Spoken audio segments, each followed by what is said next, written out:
Chapter 1005.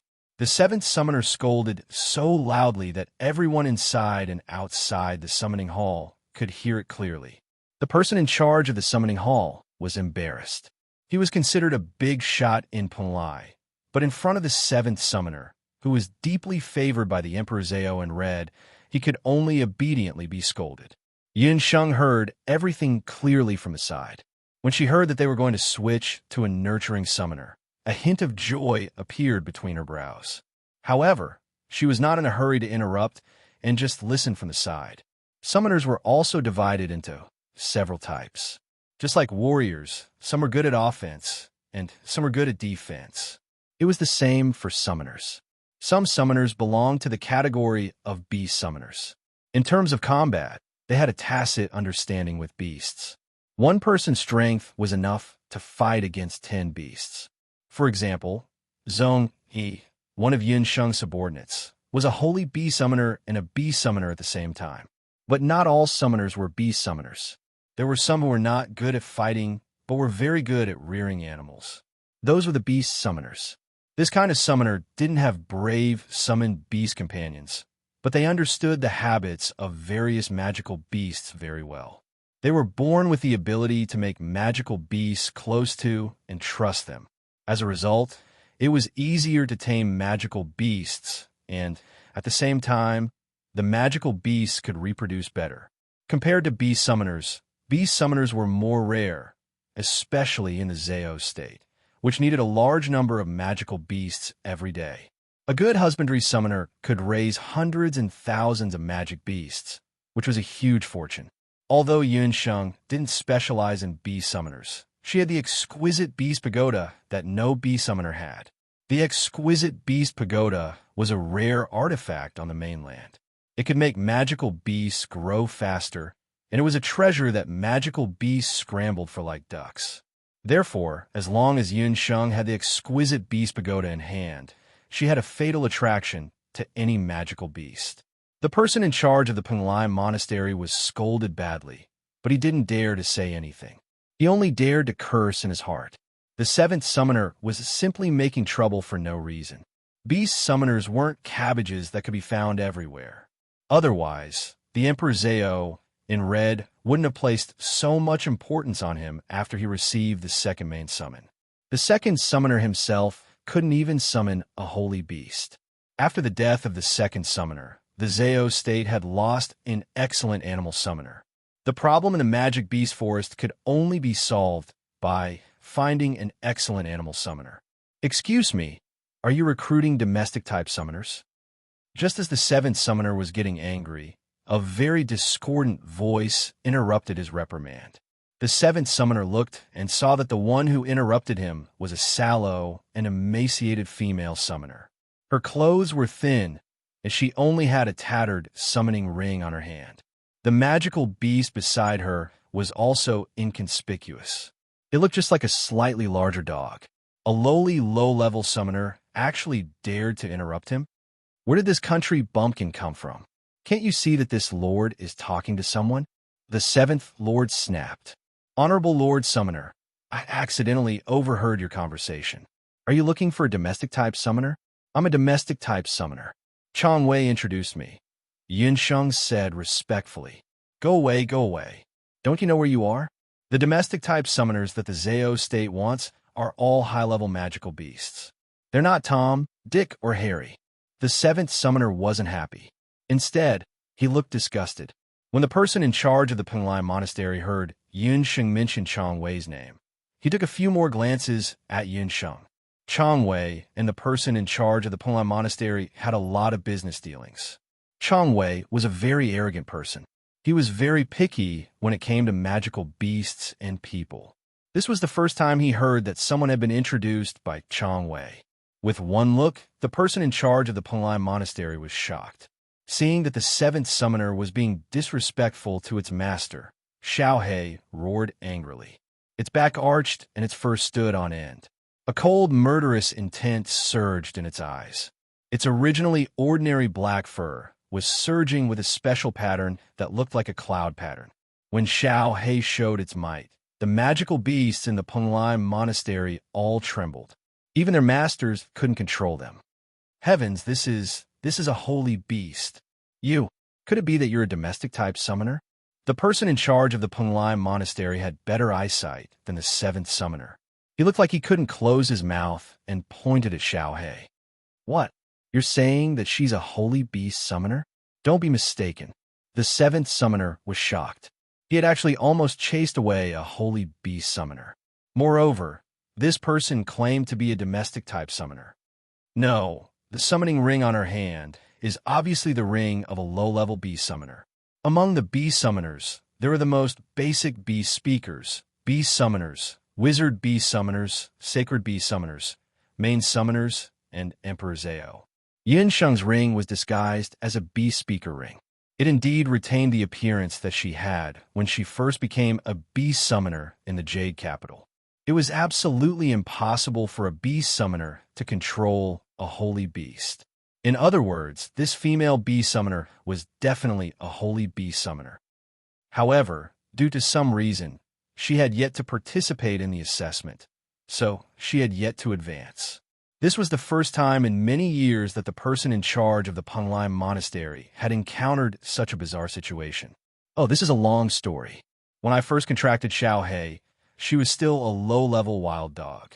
However, after I raised her for more than 10 years, she evolved into a holy beast. Yin Sheng rubbed her head with an honest look. When she said this, everyone in the Penglai monastery looked like they had seen a ghost. Raising a low-level magical beast into a holy beast in more than 10 years was the most unbelievable thing in the world. Sir, please come inside. As long as we verify that your magical beast is indeed a holy beast, the Penglai monastery will immediately give you the certification of a holy beast summoner. The person in charge of the Penglai monastery was very excited. It had been a long time since the Penglai monastery hired a holy beast summoner. Moreover, the other party claimed that she was a domestic-type beast summoner. This was much more precious than a normal holy beast summoner. It was no wonder that the person in charge of the Penglai monastery was so excited. The seventh summoner also stared at Yun Sheng and Xiaohei, who was beside her. Before the certification, according to Yin Yun, the people in the Penglai monastery had specially checked her background. It proved that more than 10 years ago, in the Penglai monastery in the Jade Capital of Zhou State, there was indeed an 8-year-old girl named Yin Yun who had been certified as a beast summoner. The person in charge of the Penglai monastery didn't have any more doubts. He and the seventh summoner welcomed Yun Sheng into the back hall.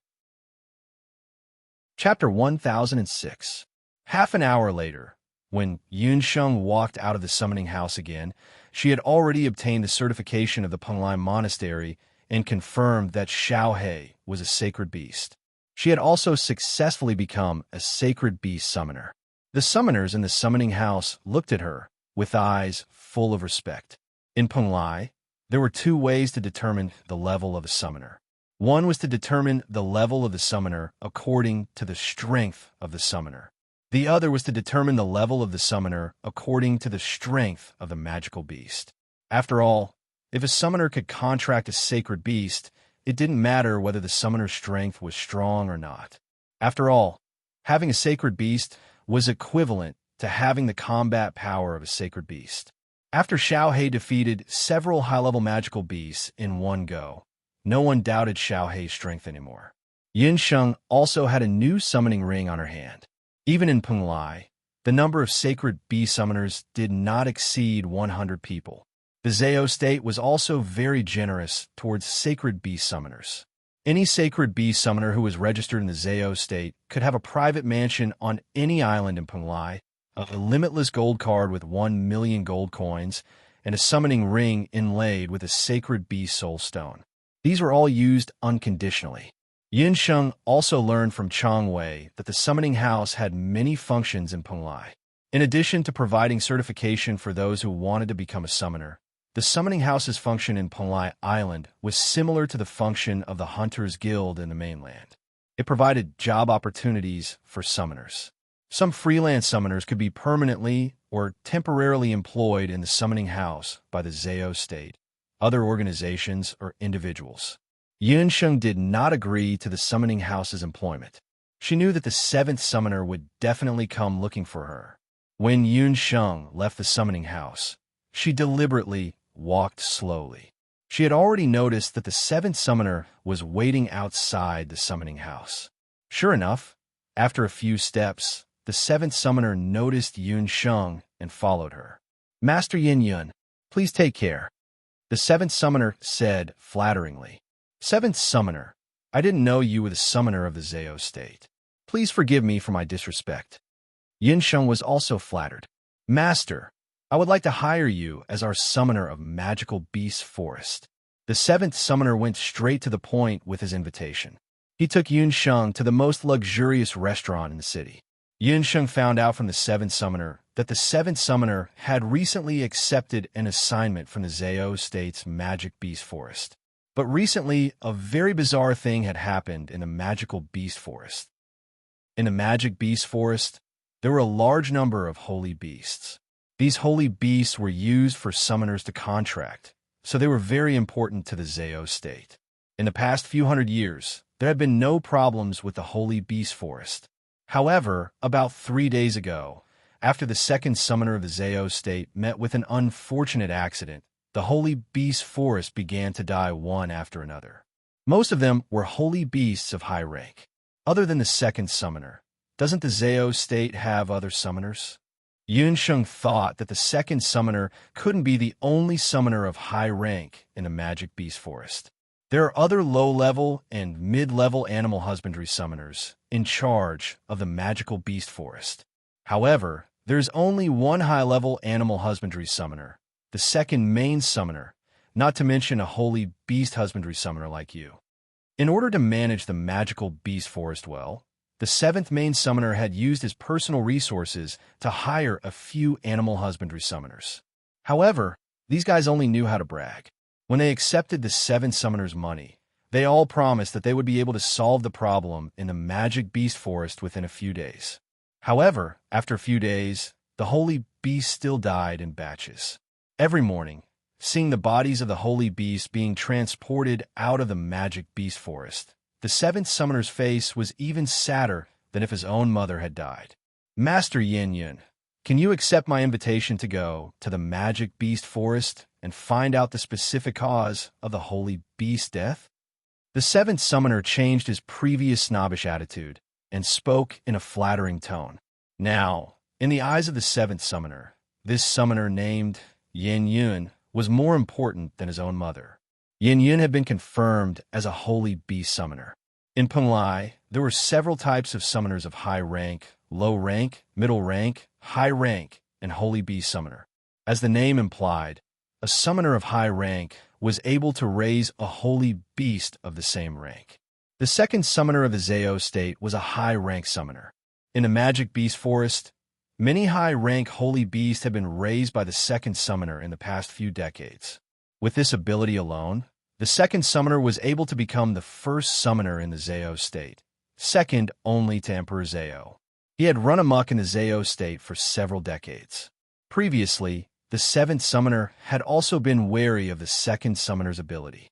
However, Yin Yun had suddenly appeared out of nowhere and made him feel that the second summoner was weak. Yin Yun, who was old enough to be the second summoner's granddaughter, was actually a holy beast summoner. If she was given 10 years, she would be able to raise hundreds and thousands of holy beasts for the Zhao State. God, those were holy beasts.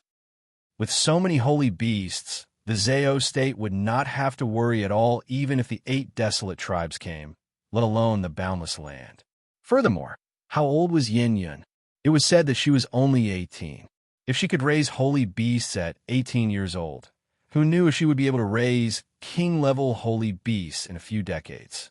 If any of the powers on the mainland knew about Yin Yun's existence, they would definitely fight over her, let alone the Zhao State. If the Emperor Zhao in Red knew about Yin Yun, he would definitely hire her to be the first summoner in order to win her over to his side. When that happened, she would threaten the seventh summoner's position. Therefore, after weighing the pros and cons, the seventh summoner decided to snatch her away. He did not hesitate to hire Yin Yun at the cost of 100,000 purple coins a month. Of course, The seventh summoner did not expect Yin Yun to be able to raise a holy beast for him within a month. All he wanted was for Yin Yun to manage the magic beast forest within this month. The seventh summoner had other plans in mind. He wanted to test out Yin Yun's abilities within this month. If she could really manage the magic beast forest, he would definitely find a way to make her stay. If she did not agree, he would find someone to kill her after everything was done. A venomous glint flashed across the seventh summoner's eyes. Yunsheng noticed the change in his expression and laughed coldly in her heart. Yunsheng and the seventh summoner chatted for a while and decided that the seventh summoner would bring Yunsheng into the magic beast forest on the Fire Island. He would also give Yunsheng a token so that she could enter and leave the Fire Island freely for this month. Chapter 1007. The seventh summoner's arrangement was exactly what Yunsheng wanted. Yunsheng wanted to enter Fire Island and infiltrate the Zhao state. As long as she could enter Fire Island, Yunsheng was confident that she could avoid the eyes and ears on the island and find her father or mother, Hu Jiuxing. However, before that, she had to earn the seventh summoner's trust. Therefore, she had to find out the real cause of the sudden deaths of the magical beasts in the magic beast forest and solve it. From the seventh summoner, Yunsheng found out that before the seventh summoner took over the magic beast forest, the number of magical beasts that died in the forest in a year was only a few. Moreover, most of the magical beasts that died from fighting with each other. The seventh summoner also sent a few of the Zhao state's animal husbandry summoners to investigate. However, they could not find the cause of the deaths. Some said that they died from illness, while others said that they died from fighting with the magical beasts. The seventh summoner's head was about to explode from listening to all of this. However, he still could not come to a conclusion. Therefore, he had no choice but to recruit external animal husbandry summoners through the summoning center. The seventh summoner's luck was not bad. He met a beast husbandry summoner as soon as he arrived. After listening to the seventh summoner's explanation, Yunsheng had a rough idea of what was going on. The death of a magical beast was either due to illness or non-illness. In comparison, if it was a normal death from illness, it would be easier to solve. Yunsheng was a doctor herself. With her knowledge of both Eastern and Western medicine and the little water sprite queen, who had unparalleled healing abilities, Yunsheng would be able to save the magical beasts as long as they were still breathing. What she was afraid of was that the magical beasts did not die from illness, but from some other man-made or non-man-made factors. After the two of them exchanged some pleasantries in a restaurant, Yunsheng packed her luggage and headed to Fire Island with the seventh summoner. There were many checkpoints and magical restrictions set up around the perimeter of Fire Island. Even a mosquito would not be able to fly in without a guide. Master Yin Yun, in this month, you can freely enter and exit the magic forest. However, do not wander around the other places on the Fire Island. Just send someone to inform me if anything happens. Also, don't tell anyone that you are a holy beast summoner for the time being, so as to avoid being coveted by others. The seventh summoner spoke politely, but in reality, he was telling Yunsheng not to act rashly. The seventh summoner had already sent people to monitor Yunsheng. Firstly, they could closely monitor her movements. Secondly, they could prevent Yunsheng from coming into contact with other people in the Zhao state and letting others know that she was a sacred bee summoner. In addition, the seventh summoner also told Yunsheng that teleportation magic was not allowed on Fire Island. Yunsheng agreed to all of them. Yunsheng entered Fire Island on a small empty boat. Even though she had seen the Fire Island from the later Qin's empty boat, Yunsheng only felt that it was different when she personally stepped onto this magical land that was obtained after the volcano was sealed. On Fire Island, the soil and the roads were all fiery red. The entire island was huge. According to the seventh summoner, it would take 2 days and 1 night to walk on Fire Island. The temperature on the island was above 35 degrees all year round. During the hottest part of the summer, the temperature on Fire Island could reach 50 degrees. As the island was rebuilt after the volcano was sealed, the fertile land formed by the volcanic ash left behind by the volcano's eruption thousands of years ago could be seen around Fire Island. These lands are now used to plant tropical flowers and herbs. Along the way, One could see colorful flowers and some unique volcanic magical beasts with strange appearances. After walking for about 3 to 4 hours, Yun Sheng and the seventh summoner arrived at the magic beast forest. As soon as they approached the magic beast forest, Yun Sheng felt that the temperature had dropped significantly. In front of her was a lush green forest. This was the magic beast forest. The magic beast forest was also the area with the most lush vegetation on the entire Fire Island. As it was close to Iceland, compared to other places on the island, there was more rain and abundant freshwater resources. Some magical beasts that did not like the heat lived in the magic beast forest. Master Yin Yun, this is your entry token. There is a summoner's hut at the periphery of the forest. There is a special supply and communication magic array every day. The facilities are very complete. The seventh summoner was sweating profusely as he walked. After the death of his sacred beast, he had not contracted a new one. Originally, the seventh summoner had planned to find a high-level magical beast to contract. However, after meeting Yin Yun, he had other ideas. If he could successfully employ Yin Yun long-term, he might even be able to get Yin Yun to cultivate another sacred beast for him to use. The seventh summoner secretly sized up Yin Yun from the side with wishful thinking. He saw that there was not even a drop of sweat on his forehead. This female summoner looked frail and sickly, but she seemed to have a good constitution. While the seventh summoner was thinking, he had already reached the periphery of the magic beast forest. In front of him, a few small wooden huts made of pine wood appeared. A few summoners hurried over to welcome him. Seventh summoner, you are finally here.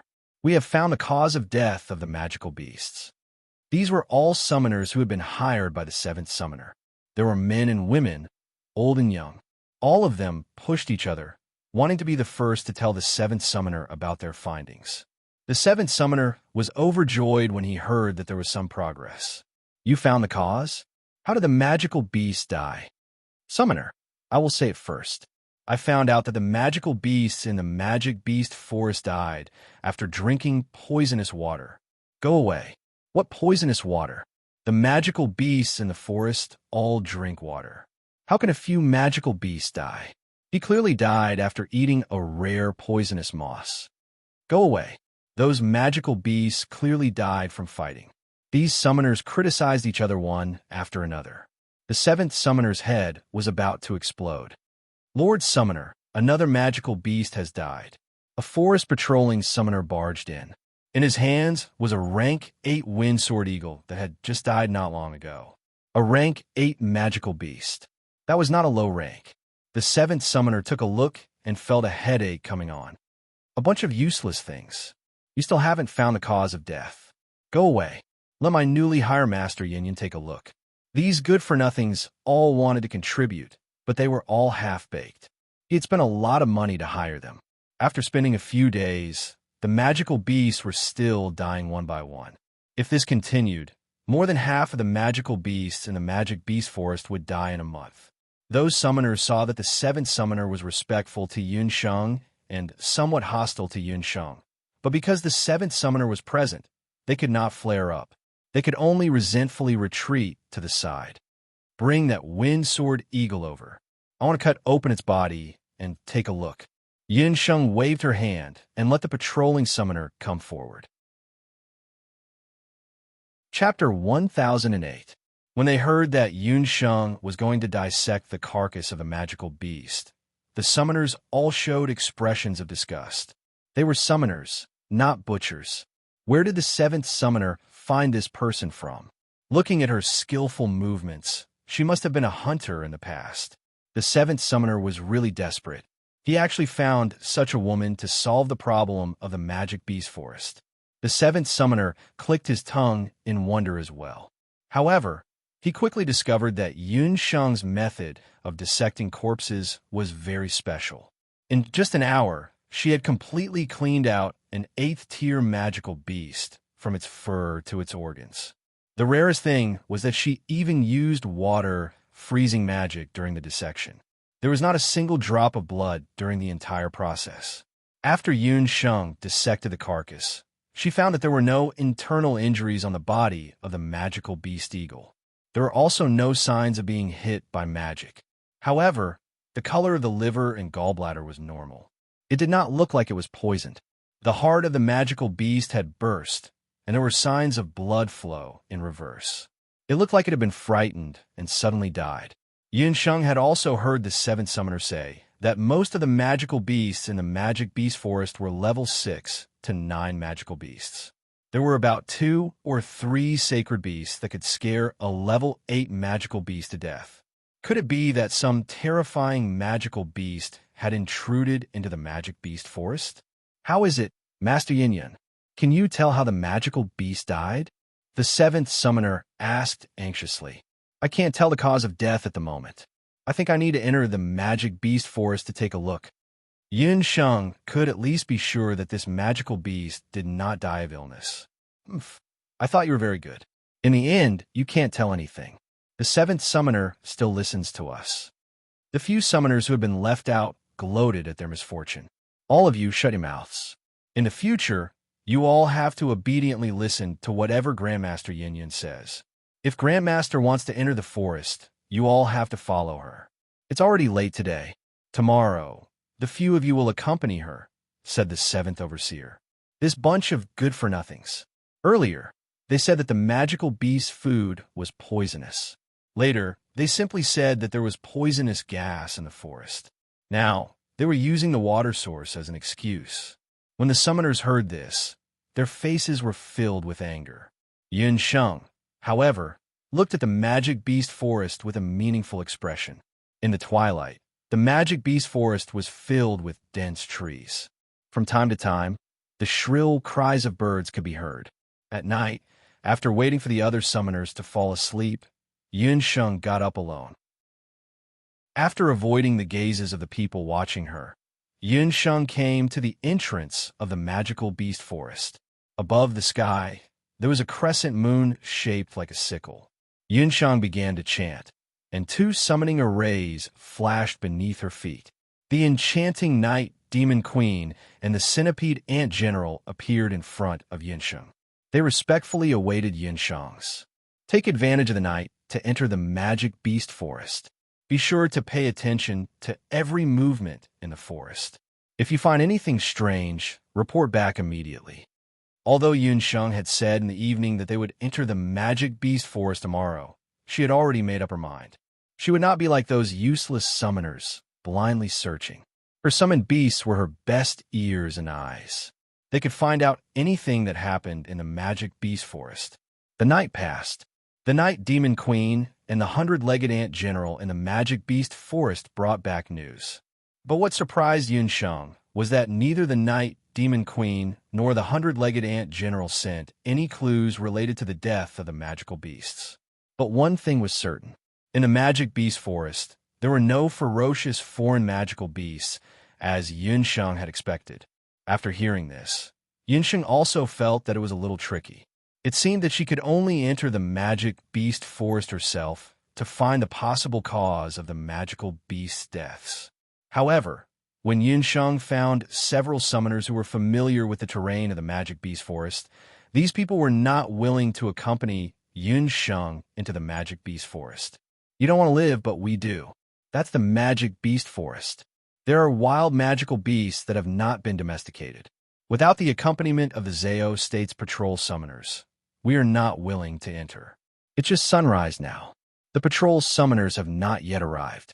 When those domesticated summoners heard that Yunsheng was going to enter the magic beast forest, they all looked as if they had seen a ghost. Yunsheng was speechless. These people wanted to find the cause of death by guarding a few magical beast bodies.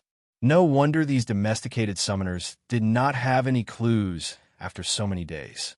If you want to go in by yourself. Don't expect us to accompany you. Those summoners were not in a good mood. One of the summoners suddenly said, Kindly, Master Yinyan, I kindly remind you that you can go to the lake in the forest to have a look. In fact, most of the dead magical beasts were found near the volcanic lake. Volcanic lake? Yunsheng didn't think that these summoners would be so kind. But if most of the magical beasts really died at the volcanic lake, maybe the cause was really in that area. Yun Sheng decided to go to the volcanic lake to have a look first. After asking about the specific location of the volcanic lake, Yun Sheng entered the magic beast forest alone. Watching Yun Sheng disappear into the dense forest, several summoners showed a malicious smile on their faces. Reckless guy, if she really enters the volcanic lake to investigate, she will die. The magic beast forest of Penglai was like a tropical rainforest. There were few traces of people walking. There were extremely lush trees growing everywhere, and some precious herbs. Yun Sheng followed the direction of several summoners and walked all the way. She took Xiao He with her. The holy beast pressure on Xiao He scared away a lot of middle and high-level magical beasts along the way. Walking down the magic beast forest, the terrain gradually became higher. Looking at the terrain, Yun Sheng had already entered the volcanic crater where the magic beast forest was located. In the air, there was a smell similar to sulfur. Walking to the volcanic crater, the forest also came to the end, and a lake came into sight. Suddenly, she saw a blue lake. The fresh water vapor made Yun Sheng feel refreshed. This lake was also the most important freshwater resource in the magic beast forest. The lake water formed by the volcanic crater was generally rich in various minerals. If the magical beasts used the water here, it would be of great benefit to their growth and reproduction. However, to Yun Sheng's surprise, she did not find any high-level magical beasts drinking water nearby. Yun Sheng leaned over and looked at the lake water. At a glance, the lake water was very clear. She threw a stone in and made some splashes, but there was no response for a long time. This volcanic lake was far deeper than Yun Sheng imagined. But at this time, Yun Sheng noticed that there seemed to be a few footprints at the volcanic lake's crater. Could it be that someone entered the volcanic lake during this time? Yun Sheng pondered whether or not she should enter the volcanic lake to explore. It's dangerous. Don't go near there. Just as Yun Sheng was about to walk into the lake, a person rushed out from the other end of the lake. Happy Lava Festival, everyone. Chapter 1009. Yun Sheng stopped in her tracks after being yelled at. She took a closer look and realized that the person who called her was actually him. Penglai of Gojoseon, Ji Rumo. Yun Sheng didn't expect to see Ji Rumo again in the deepest part of the magic beast forest, near the crater of the volcano. When Changwei took Yun Sheng to see the scenery of Penglai, he also told Yun Sheng about the power of Penglai. He also mentioned that the relationship between Penglai of Gojoseon and Empress was not good these years. The two of them respectively controlled the Zao state of Fire Island and the Penglai Pavilion of Iceland. It was indeed a little strange that Ji Rumo suddenly appeared in the magic beast forest of Fire Island. Ji Rumo was also a little surprised by this female summoner who suddenly appeared at the crater of the volcano.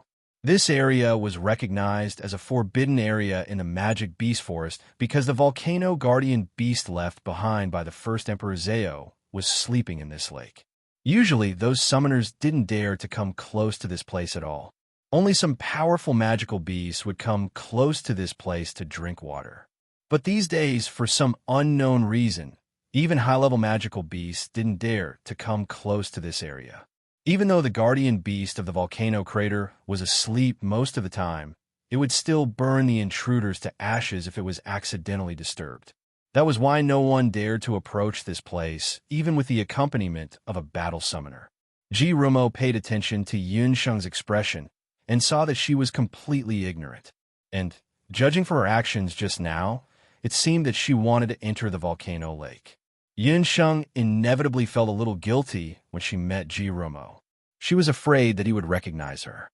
It wasn't until she saw her own appearance reflected in Ji Rumo's amber eyes that she remembered that she used disguise magic. Ji Rumo might not be able to recognize her. Ji Rumo was still dressed in purple. Purple was a mysterious color. It was especially suitable for Ji Rumo. From his expression, Ji Rumo did not recognize Yun Sheng. Without Yun Sheng's introduction, Ji Rumo noticed Xiao He standing beside Yun Sheng and asked, "Are you the new animal husbandry summoner who replaced the second main summoner?" Ji Rumo was slightly taken aback. A sacred beast summon beast?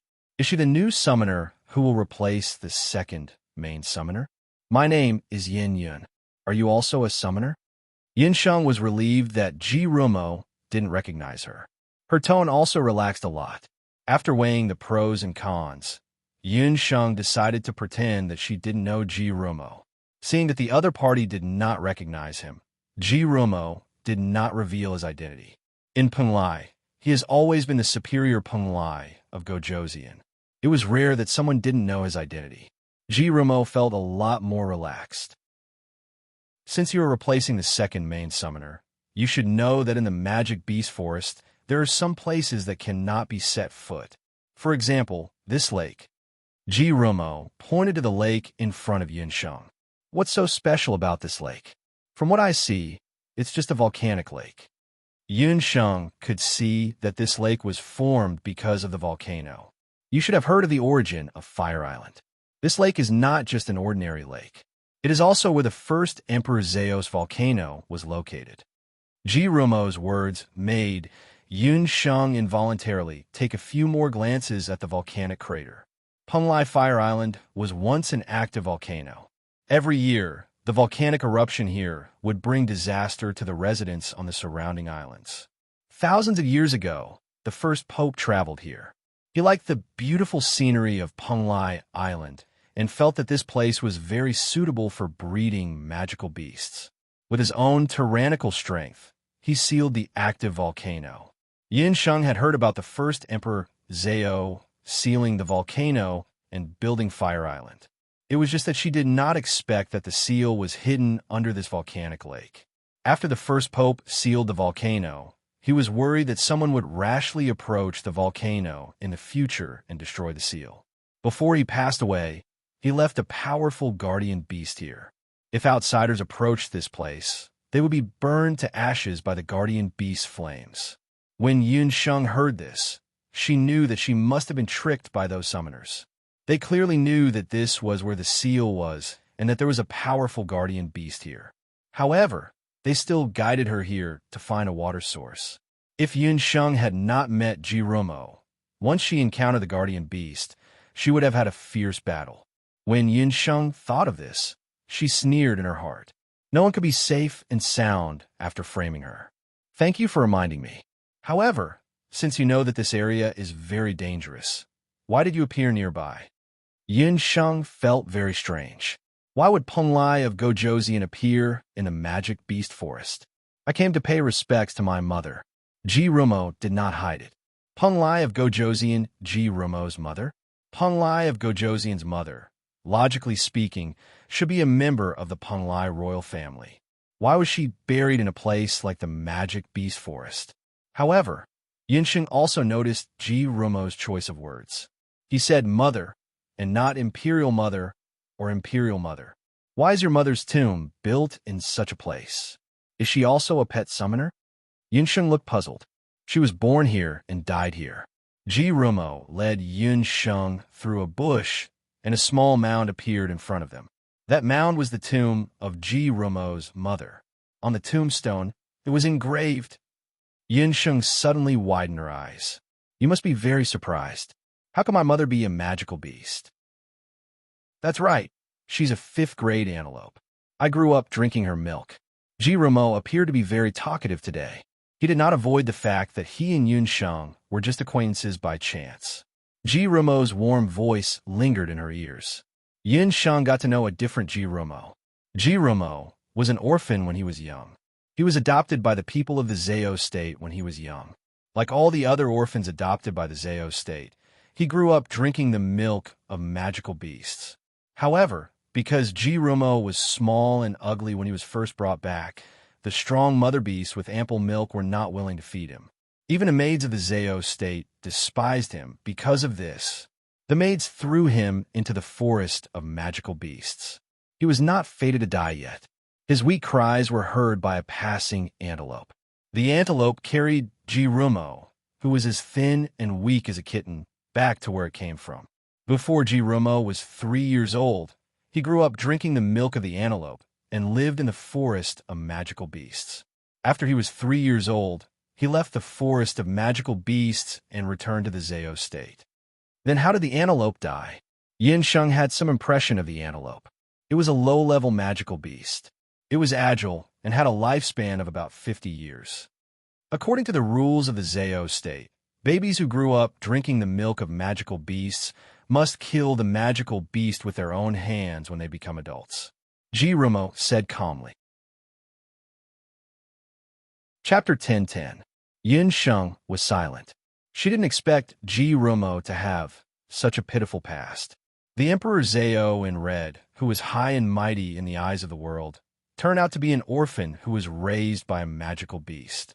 He even killed the mother beast that raised him with his own hands. The Zhao state was a land of tigers and wolves. What the Zhao state needed was a group of brave and cold-blooded summoners. Killing the mother beast that raised them with their own hands was a step that all orphan summoners had to go through. If they couldn't do it, they would be thrown into the magic beast forest. What awaited them was only death. Time passed unknowingly, and the sun gradually set. For most of the remaining time, Jirumo didn't speak again. He seemed to be immersed in his own memories. He just stood in front of the graveyard for a long time, without speaking. Yunsheng didn't know what to say, and Xiaohei obediently crawled to the side. On the desolate slope, two silhouettes appeared exceptionally bleak. "Thank you for accompanying me to pay respects." Jirumo spoke again. An hour had already passed. His voice was still warm and pleasant, but there was a hint of relief in it. Jirumo had never tried to let down his guard in front of a stranger. Or rather, he had never said so much in front of anyone. He saw a touch of pity in the eyes of this female summoner. He didn't like pity, but this trace of pity made him feel unexpectedly close. Perhaps it was because this female summoner looked sallow and emaciated, but she had a pair of clean eyes.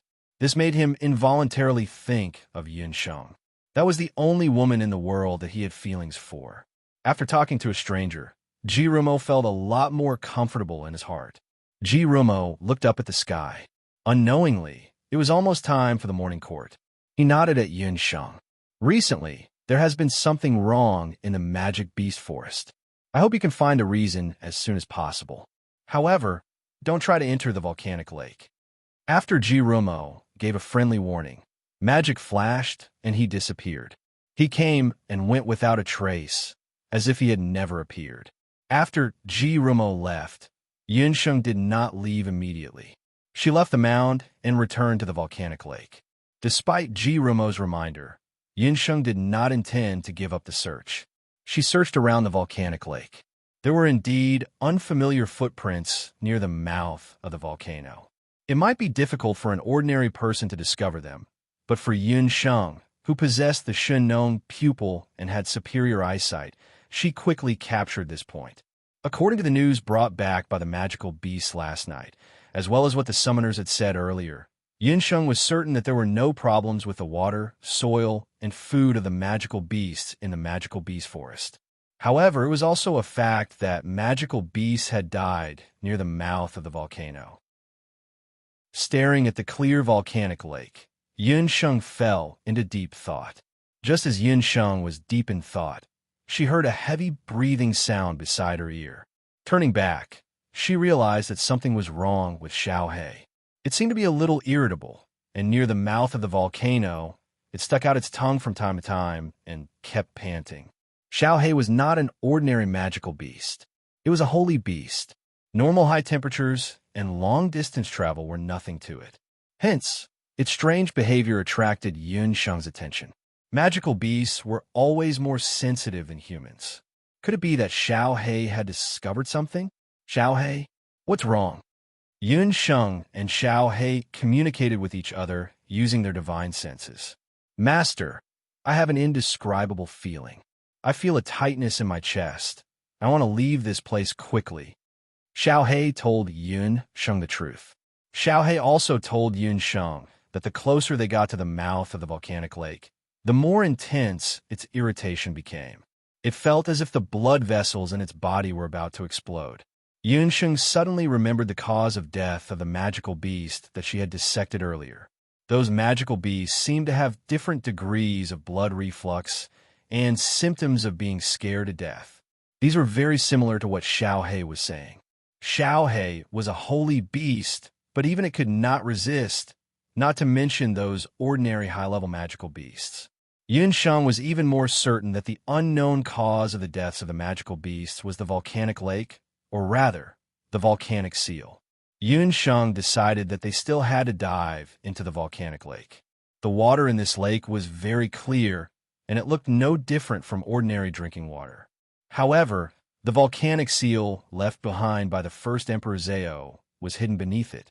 The first Emperor Zhao of the Zhao state, who was also the master of the summoning demon hand. He was the most powerful master of the mainland who had once fought against the leaders of the Bakra orcs. Only such a person would be able to seal an active volcano. The guardian beast that he had left behind must be very powerful. At the last moment, Yun Sheng's curiosity as a doctor won out, and she decided to explore the volcanic lake. Before entering the volcanic lake, Yun Sheng summoned the abyssal tentacle sunflower king that she had just contracted not long ago. Among all of Yun Sheng's summoned beasts, only King Anemone abyssalis was considered an aquatic magical plant. The volcanic lake looked clear, but its exact depth was unknown. Knowing that Yun Sheng wanted to enter the lake, the King Anemone tentacle did not hesitate and stretched out its tentacles. The Abyss King Anemone's tentacles were of different lengths, and it quickly divided into two layers. The outer layer, as usual, was used to paddle after entering the water. The inner layer formed a protective shield, tightly wrapping Yun Sheng inside to prevent anything from seeping in.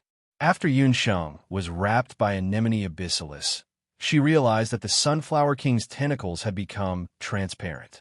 This way, the surrounding environment could be seen clearly, and her breathing was not affected too much. This feeling made Yun Sheng feel as if she was alone in a glass shield, and she could clearly see the situation around her. Master, the air in the tentacles can provide you with about 3 hours of breathing. After 3 hours, we have to leave the sea, the King Anemone tentacle reminded Yun Sheng. Yun Sheng thought for a moment. 3 hours, including the diving speed of King Anemone abyssalis, should be enough for her to reach the bottom of the volcanic lake. King Anemone abyssalis obeyed the order, entered the lake, and quickly sank. The depth of the volcanic lake, as Yun Sheng expected, was unfathomable. The temperature of the lake was suitable, and there were many colorful coral-like volcanic lava deposits around it. After sinking for more than an hour, they still did not see the bottom. At this time, Anemone abyssalis suddenly said, "Master, the bottom of this lake seems to lead directly to the Penglai Sea. If we go any deeper, we will probably enter the Penglai Sea. Do we still want to dive?" It turned out that this volcanic lake actually led directly to the other side of the sea. Since they had already dived to this point, Yun Sheng felt that it was necessary to continue investigating. She ordered the Abyss King Anemone to continue diving. Chapter 10:11. After entering the Penglai Sea, King Anemone abyssalis moved even faster. King Anemone's tentacle barrier was very special. Through the tentacle barrier, Yun Sheng could see the sea outside, but the sea beasts outside could not see Yun Sheng. This made Yun Sheng feel as if she was behind a double-sided mirror. Anemone abyssalis dived 5,000 to 6,000 meters. At this depth, almost all the sea beasts in the Penglai Sea had disappeared. At this depth, even the strongest warrior would not be able to reach it. After entering the deep sea, the abyssal tentacle sunflower king's speed slowed down a lot. In this kind of sea region, a large number of sea beasts would appear. Even the abyssal tentacle sunflower king had to be careful. It summoned dozens of small tentacle sunflowers. The small tentacle sunflowers were like blooming flowers in the sea.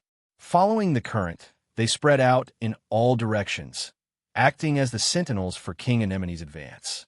"Master, if you still haven't found it, we have to return to the surface in half an hour. Otherwise, your body will not be able to withstand the pressure at the bottom of the sea." Anemone abyssalis had taken nearly 2 hours to swim from the volcanic lake to the Penglai Sea. Within the tentacle barrier, there was less and less air for Yun Sheng to breathe. Yun Sheng was also a little hesitant. If they went deeper into the sea, If there was not enough air in King Anemone's tentacle barrier, she might be in danger of suffocation. But if they gave up just like that, they would have to start all over again. The time for the Dutian meeting was getting closer and closer. She did not have much time to waste in the magic beast forest. Yunsheng thought for a while, sat down cross-legged, closed her eyes, and slowly used the celestial meditation. The blue sea water disappeared, and the surroundings were pitch black. Suddenly, Yunsheng felt a magical fluctuation at the bottom of the sea, about 1,000 meters away. The magical fluctuation was long and powerful, like a person's pulse. It was there. Yunsheng was sure that the magic array used by the first Emperor Zhao to seal the volcanic crater was there. Dive a little further. I can feel a magical fluctuation at 1,000 meters below. If I'm not wrong, it should be close to the volcanic seal. Yunsheng understood what King Anemone tentacle meant. She also decided that if there was no more discovery, they would return to the sea and think of a solution another day. Hundreds of tentacles of Anemone abyssalis stretched out like a taut spring, and a jet of water shot out from its body. It was sinking rapidly. It was at this moment that the tentacle sunflower sentry in front of it sent a message. Master, there's a strange movement in the water ahead. A large sea beast is rapidly approaching in this direction. Its target is the same as ours. It seems to be the bottom of this sea. The Sea Anemone King reported to Yunsheng. When Yunsheng found out, she was shocked. Their current location was definitely in the deep sea. In this area, not to mention the fishermen of Penglai, even rank 8 or 9 sea beasts would find it difficult to get close. Only sacred beasts, or even super sea beasts like King Anemone, could move in this area. After a short moment of surprise, Yunsheng quickly made a decision. King Anemone, immediately disguise yourself as an ordinary sea anemone and wait for the super sea beast to come. King Anemone of the Abyss listened and obeyed Yunsheng's order. Its tentacles shrunk and its speed slowed down. A large number of beautiful sea anemone spots grew on its body, and it leisurely swam around nearby. In the eyes of other sea beasts, this must be a very ordinary sea anemone. No one would associate it with the terrifying dark magic plant Anemone abyssalis. After waiting for about a quarter of an hour, the water in front of them became turbulent. Through the transparent barrier of the sea anemone's tentacles, Yunsheng saw a fish swimming towards them at a fast speed. It was a large carnivorous fish, like a small fortress. Its skin was greenish-gray, and its tail was crescent-shaped. Its teeth were very big, like the sharpest sawtooth, enough to crush everything. Its head was in the shape of an inverted triangle. This fish was 3 to 4 meters long, and its weight was at least 6 to 700 gene. Master, that is the most famous hunter in Penglai, the trident king shark. I have encountered this fish before in the sea. It is very difficult to deal with, so it is best that we do not confront it head-on. The Abyss King Anemone was injured by Ji Rumo's Thunder God Break. Although the Linglong Beast Pagoda healed it, it had not yet recovered to its peak state. Moreover, it was carrying its master, so it advised Yunsheng not to act rashly. When Yunsheng was about to avoid it, her eyes suddenly shrank and fell on the head of the king shark. Yunsheng noticed that there was a very prominent summoning mark on the shark's forehead. This trident king shark had obviously been contracted by someone. The other party must be a very powerful summoner. King Anemone, follow the king shark and see what it is doing at the bottom of the sea. Yunsheng and King Anemone secretly followed the king shark all the way down. The trident shark king was indeed the overlord of the sea. It swaggered past, rampaging all the way. Its speed was very fast, and it dived straight to the bottom of the sea. Beside it, there was a faint blue light. It also looked around. When it noticed the king anemone, it paused for a moment. But after confirming that it was an ordinary sea anemone, the trident shark ignored it. After about 800 or 900 meters, a magic array appeared at the bottom of the sea. It was an ancient magic array. Because it had been so long, the seal script on the magic array had already turned black and red. But the magic power on the magic array was still not weakened. Yunsheng could clearly feel the powerful magic power coming from the magic array. That was the volcano seal left behind by the first Emperor Zhao. The Trident King Shark's next move surprised Yunsheng even more. The King Shark did not rashly approach the magic array. Instead, it slowed down and swam around the magic array carefully. Looking at its situation, it should be very familiar with this area. It seemed that it had been here many times before. Soon, Yunsheng's guess was verified. The trident whale grew legs and turned into a fishman with a human body and a shark's head. Yunsheng then realized that the trident shark was not a simple sea beast. It was formed by the combination of a summoner and his own summoned beast. But because she could not see the head, Yunsheng did not know who the summoner was. At this time, the summoner raised his hand. On his slender finger, Yunsheng saw a summoning ring. After seeing the mark on the summoning ring, Yunsheng was shocked. That was the ring of the Zhao state. And looking at the magical beast soul stone on the ring, it seemed that the identity of this fishman was one of the 13 main summoners of the Zhao state. Chapter 10-12. After Yunsheng received a new summoner's ring, the 7th summoner proudly showed off his ring to her. According to the Zhao state's summoner's level, the summoners were ranked from lowest to highest. Beast Speaker, Beast Summoner, Scepter Summoner, Wizard Beast Summoner, Saint Beast Summoner, 13 summoners, and the Emperor Zhao in red. According to the level, the summoner's ring was different for each level. The body of the ring was from the most common iron ring to the highest purple gold ring. The soul stones embedded in the ring were also from low-level magical beasts to saint-level magical beasts. Legend has it that the soul stone on Emperor Zhao's ring was from a mythical beast. But starting from the Saint Beast Summoner, including the Saint Beast Summoner and the 13 summoners, they were all above the level of Saint Beast. Their summoners' rings were easy to recognize, especially the 13 summoners of the Zhao state. Their 13 summoners' rings were all specially made and easy to recognize. The ring on the Shark Man's hand was the same as the one on the 7th summoner's ring and the one on the 2nd summoner's ring that Yunsheng had killed. The only difference was that the soul stones on it were slightly different. However, Yunsheng felt that the power of the Shark Man's ring was much higher than that of the 2nd and 7th summoners. His position in the Zhao state must be high and powerful. But why would the Zhao state's summoner suddenly appear in the deep sea? Or was this unknown summoner like her, who came to find out the cause of death of the magical beasts in the magic beast forest? Yunsheng thought to herself, but she quickly denied this idea. From the attitude of the 7th summoner, it was obvious that he didn't want others to know what happened in the magic beast forest. It was even more impossible for him to tell other summoners about it. Also, the volcanic lake was one of the forbidden areas in the Zhao state. Very few people knew that the bottom of the lake was directly connected to the Penglai Sea. Therefore, this summoner definitely didn't come for the cause of death of the magical beasts in the magic beast forest. The reason he came to the bottom of the sea was probably because of the seal at the bottom of the sea. Yunsheng's guess was quickly confirmed, because the next move of the summoner was to target the volcano seal at the bottom of the sea. Transparent bubbles emerged from the sharkman's gills. When he was about 500 meters away from the magic array, he began to chant. As he chanted, the surrounding waves surged rapidly, and the abundant power of water condensed into a magic array. The icy blue light of ice magic was like a meteor in the dark night, flashing with a cold light. 8 ice tridents that were nearly 1 meter tall emerged from the sea. A murderous glint appeared in the sharkman's long and narrow fish eyes. With a wave of his arm, his aura was astonishing, as if he was a general commanding an army of thousands.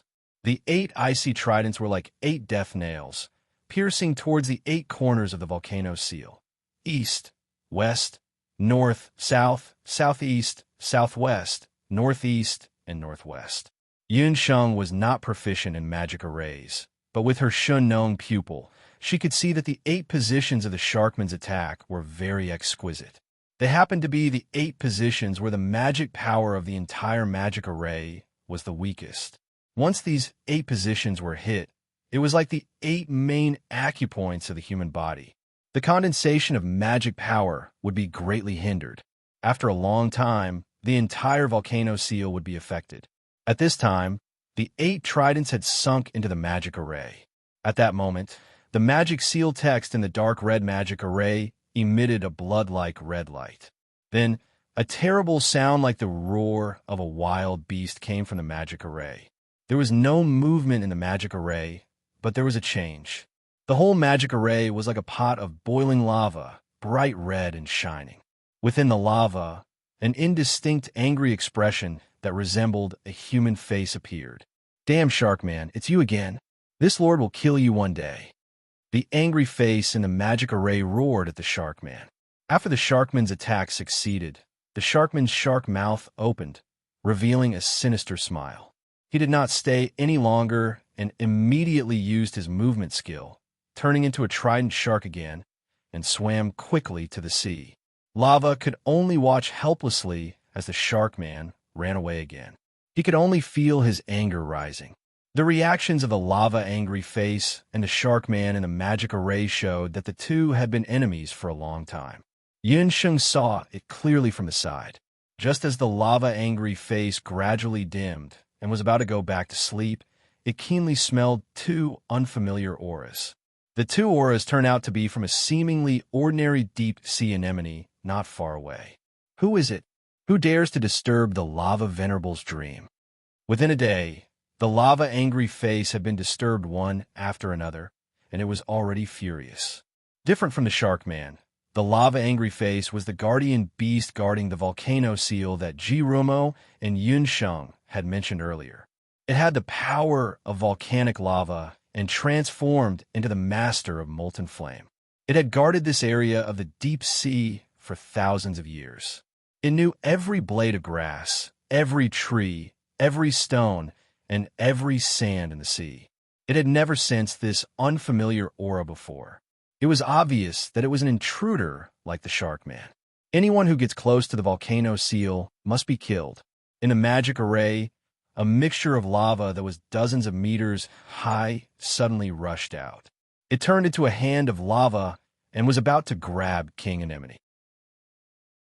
Wherever the hand of lava passed, the seawater quickly turned into heat waves.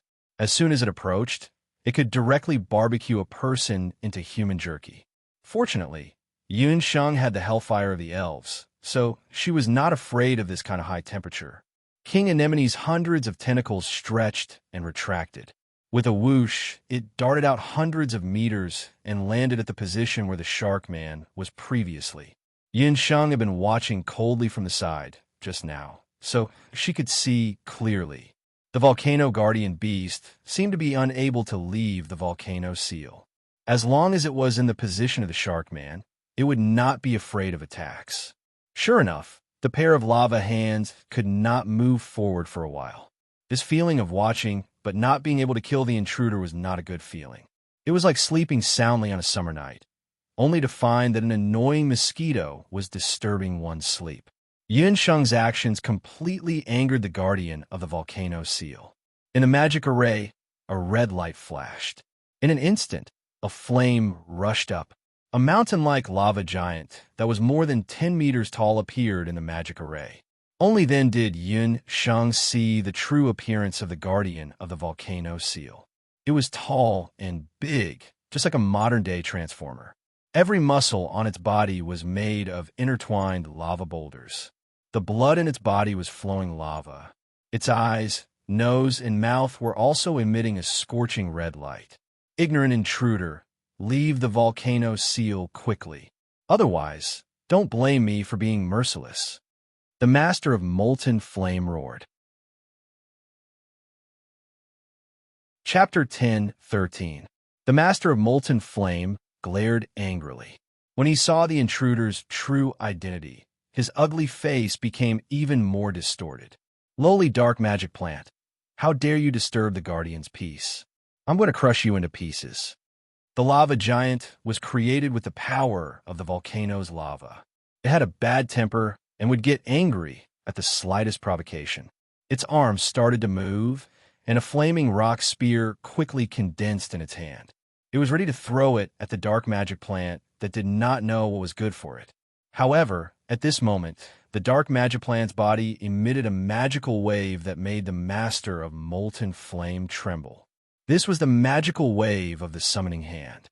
The master of molten flame was created by the first pope by fusing the power of the summoning hand. Red tears rolled down the master of molten flame's eyes, as if he had seen his family. "Master, you're finally back. Xiao Hua has been waiting for you for thousands of years." Xiao, Yun Sheng, and King Anemone, who were in the tentacles of King Anemone, could not help but shiver when they heard the master of molten flame, who was almost 10 meters tall, call himself Xiaohua. "I'm sorry, I'm not your master. I just have the summoning hand and coincidentally met you when you woke up." Yun Sheng coughed a few times. Just now, when she saw that the master of molten flame was about to get angry, Yun Sheng thought of the summoning hand in a moment of desperation. The master of molten flame was ordered to guard the volcano's seal. It did not recognize anyone except the first Emperor Zhao. The summoning hand in the orc language ring was the right hand of the first Emperor Zhao. It still had the aura of the first Emperor Zhao and might be able to subdue the master of molten flame. Yun Sheng was only trying her luck and used the summoning hand. Unexpectedly, after the master of molten flame felt the familiar aura of the summoning hand, he immediately burst into tears and looked as if he wanted to hug Yun Sheng and cry. "No, you are Xiaohua's master." The first master said that if the summoning hand recognized him as its master one day, the person who had the hand would be Xiaohua's new master. "Honorable master, please forgive Xiaohua's recklessness. Previously, Xiaohua thought that you were in cahoots with the evil shark man and that you were here to destroy the volcano's seal." The master of molten flame's emotions stabilized, but he was still agitated. He had guarded the volcano's seal alone for many years. He had been very lonely and had always wanted to find someone to talk to. However, he was ugly and too powerful. The sea beasts of the Penglai Sea did not dare to come to this part of the sea. For thousands of years, the master of molten flame had been muddle-headed at the bottom of the sea. He was half asleep and half awake. Yun Sheng comforted the master of molten flame and then asked about the shark man and the volcano's seal. The master of molten flame told Yun Sheng about the volcano's seal and the shark man with a hoarse voice. The master of molten flame was the guardian beast of the volcano's seal. Everyone in the Zhao state knew this, but very few people knew where the master of molten flame was hiding. For thousands of years, the people of the Zhao state had always thought that he was sleeping under the volcano's lake. Therefore, for many years, no one disturbed the master of molten flame. However, about 50 years ago, a powerful sharkman broke into this area. The sharkman was very cunning. At first, he only disguised himself as a shark and swam in the deep sea area. From time to time, he would get close to the master of molten flame. The master of molten flame had been at the bottom of the sea all year round. He had no friends and had always been very lonely. Although he had discovered this intruder and knew that he should be wary of the intruder, the sharkman's humorous conversation and extensive knowledge made the master of molten flame have a good impression of him. The sharkman and the fire lord went back and forth.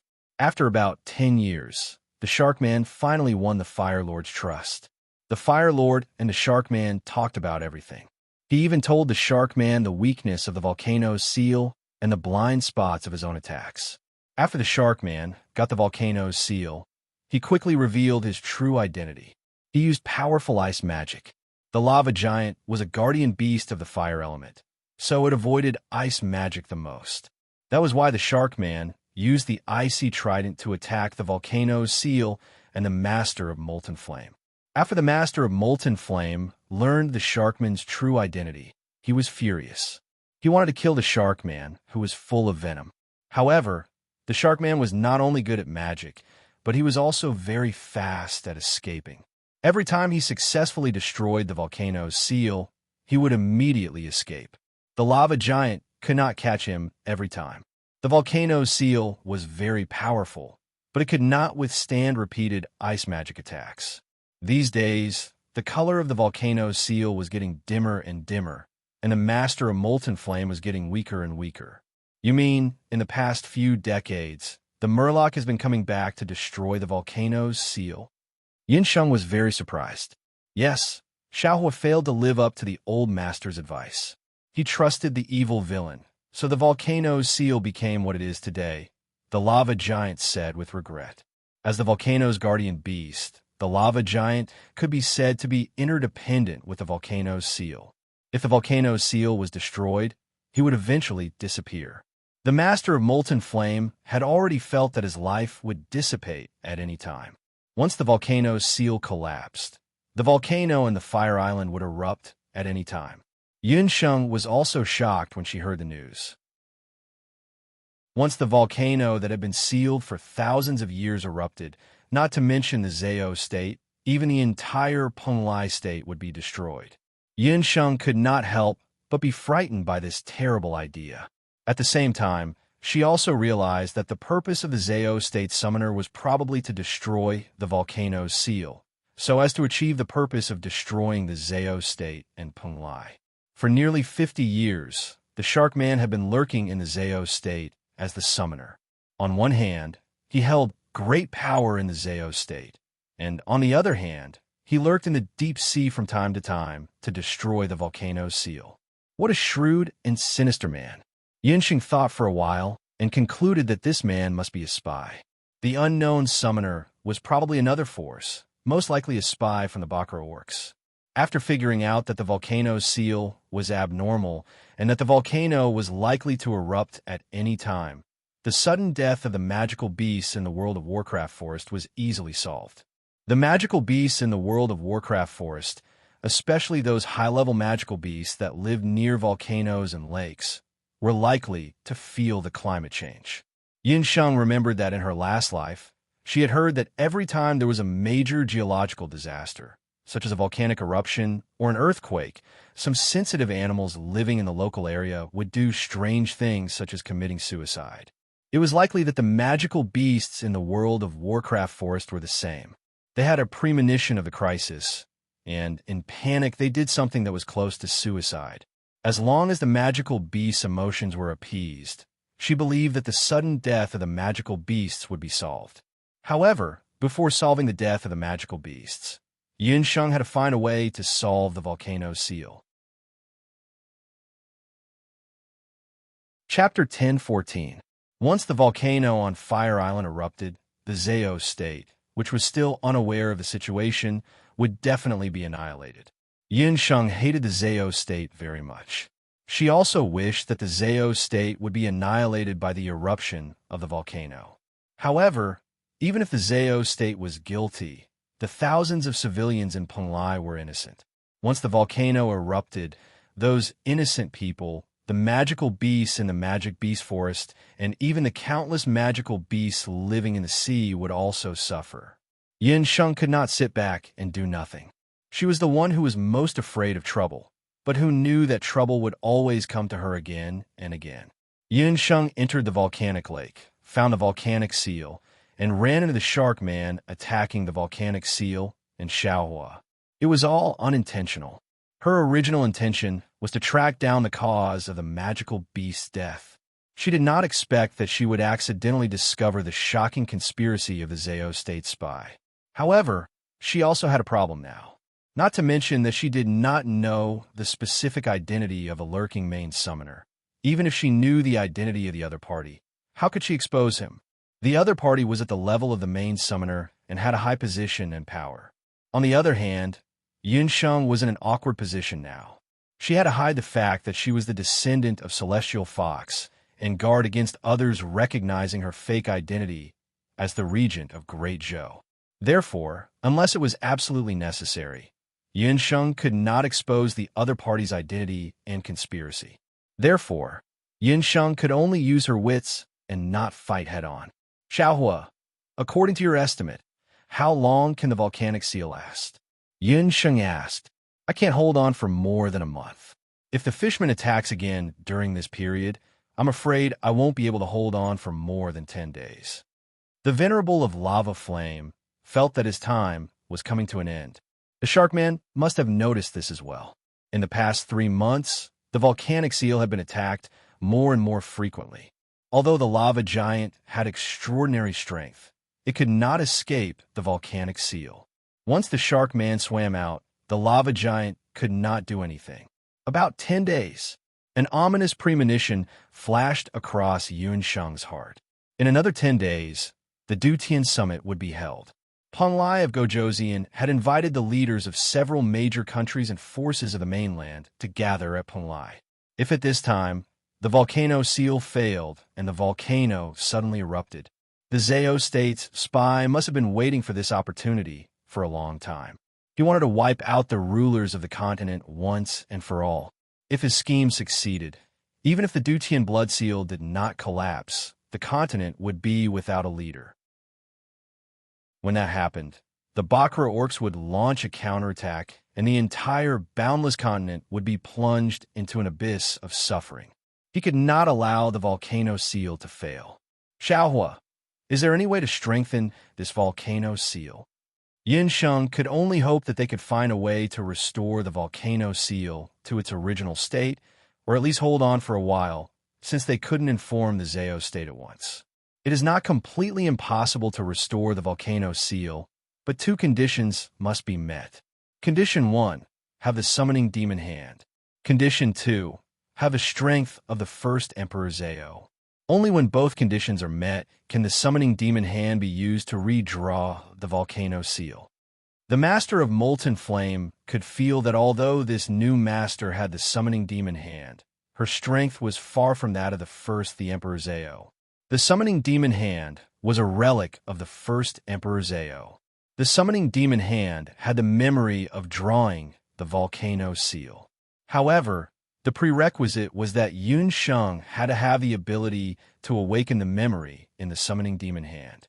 Even without the lava giant's reminder, Yun Sheng knew that her strength was far from that of the first Emperor Zao. The first Emperor Zao was recognized as the strongest Emperor Zao in history. Even the current Emperor Zao, the Emperor Zao in red, might not have the strength of the first Emperor Zao. Although Yun Sheng was a genius, she was only an 18-year-old girl. She might not be able to reach the strength of the first Emperor Zao in a few years, or even in her entire life. The fact that she was powerless made Yun Sheng a little depressed. She thought that her strength had taken a qualitative leap after she saw the true face of the Emperor Zao Yan. However, the truth was that the gap between her and the top masters was still very big. During this trip to Panlai, Yun Sheng had met masters like Jirumo and the Emperor Zao in red. She felt that her pitiful strength was not enough in front of these people.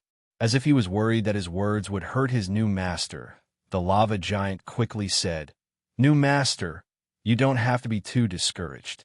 Although you can't restore the volcano seal, there's a way to delay the eruption of the volcano for a while. That is the mysterious power of the origin of fire in your body." The lava giant had long felt that Yun Sheng not only had the magical wave of the summoning demon hand left behind by the first Emperor Zao, but she also had a very sacred power in her body. That power was even more powerful than the power of the first Emperor Zao. It was a power that was close to the power of God. This new master had the power of the origin of God in her body. However, she was too young and could not freely control the power of the origin of God for the time being. As soon as the lava giant finished speaking, the vermilion bird totem on the Shinnong medical bracelet spoke. "Master, the magical wave of the volcano seal's guardian beast is very similar to mine.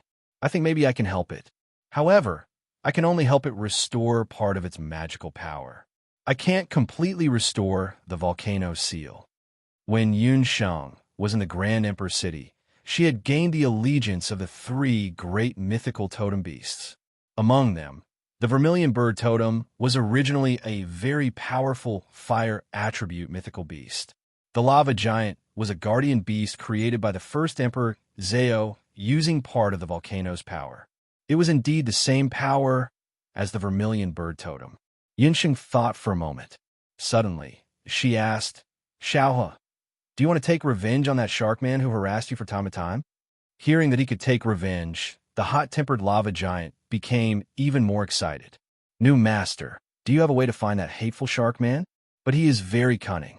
Every time he comes and goes without a trace. It's impossible to guard against him. If the lava giant could leave the volcano seal, he would have fought that shark man to the death. There's no need to look for him. Just wait here. That sharkman's purpose is to destroy this volcano seal. You should also know that the volcano seal is very unstable and could collapse at any time. In the near future, it should be around 10 days. He will definitely come again. At that time, we will give him a gift that he will never forget. Yunsheng deliberately kept him in suspense. She thought darkly, you must be cruel to your enemies. Chapter 10:15. The best way to deal with shrewd, thick-skinned, and shameless spies like the shark man was to wait for him to come knocking on their door. The magma flame venerable, the vermilion bird totem, and the dark demonic plant, the anemone king. With these few people working together, the next time a shark man came, even if he didn't die, he would lose a layer of skin. Seeing the sinister smile on their master's face, the magical beasts and guardian beasts, including the lava giant, all felt their scalps go numb. They all said in unison in their hearts, "No wonder people say that humans are the most sinister creatures. Master is 1,000 times more sinister than the shark man."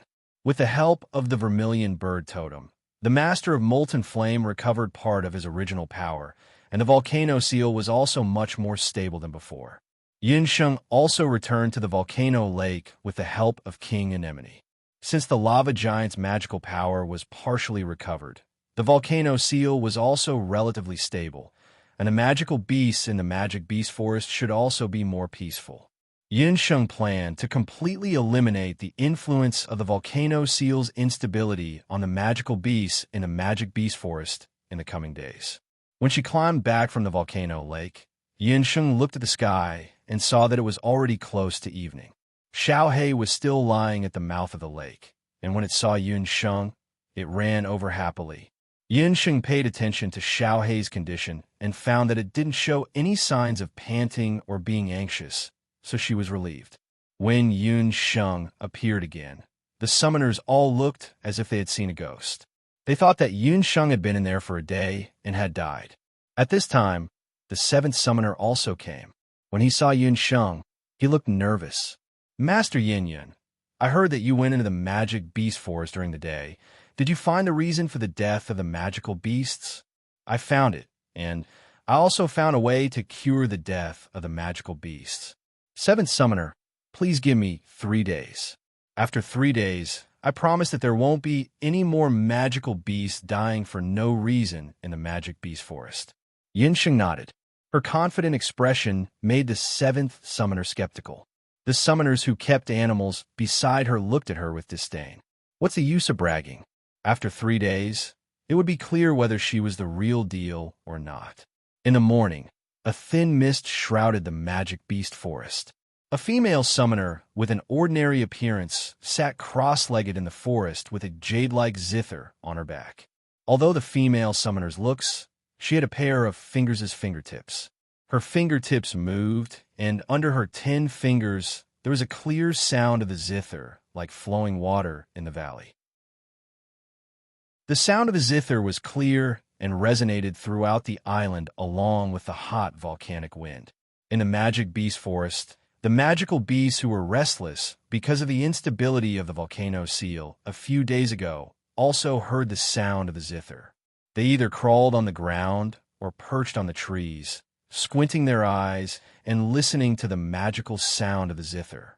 The sound of the zither made the restlessness and uneasiness in the hearts of the magical beasts disappear little by little. The sound of the zither also fell on the Penglai Pavilion on Ice Island. Ji Rumo of Penglai of Gojoseon listened to the intermittent sound of the zither. His amber eyes flashed with a strange light. "Someone, go and find out who is playing the zither." The person who went to investigate soon returned. "Your Majesty, it's the new summoner who came to the magic beast forest." During this period, the emotions of the magical beasts have been very unstable. The summoner is said to be using the sound of the zither to treat those magical beasts. The person who investigated the matter was puzzled. The world was big, and there were all kinds of strange things. He had never heard of using the sound of the zither to treat magical beasts. The new summoner who came to the magic beast forest? It must be the female summoner he met in the mountains that day. She actually found the real reason why the magical beasts were restless. Haha, Yinsheng, you are always so unexpected. Under King Penglai's jade-like face, a smile bloomed on his lips. Yinsheng had been playing the Di Hong song in the magic beast forest for more than 3 days. In these 3 days, there were no more deaths of magical beasts in the forest. Even the fights between magical beasts did not happen during this period. When the 7th summoner knew about this, he was wild with joy. He thanked Yunsheng profusely and paid Yunsheng's remuneration. He also begged Yunsheng to stay in the magic beast forest for a while longer. Yunsheng readily agreed. After receiving the 7th summoner's remuneration, Yunsheng asked seemingly unintentionally, 7th summoner, do you know which summoner among the 13 summoners has a sea beast? That trident shark was a king-level sea beast. This kind of sea beast was hard to come by. Even among the 13 summoners, it must be very rare. Master Yin Yun, could it be that you're interested in sea beasts? Penglai is an island, so there are many summoners who use sea beasts as their summoning beasts. Now, there are 3 vacancies among the 13 summoners. Excluding me, among the 7 summoners, there are 4 who use sea beasts as their summoning beasts. The 7th summoner did not think much. He thought that Yunsheng was interested in cultivating sea beasts. Which ones are they? Yunsheng asked again. Let me think. The 13th, 8th, 4th, and 1st summoners all use sea beasts as their summoning beasts. Among them, the 1st and 4th summoners' summoning beasts are sharks. Both of them are very powerful, the 7th summoner said with an envious expression. The more powerful their summoning beasts were, the higher their status in the Zhao state was. As for the 1st and 4th summoners, Yunsheng was almost certain that the spy was one of them. However, although the 1st and 4th summoners are very powerful, there is one more person among the 13 who cannot be provoked.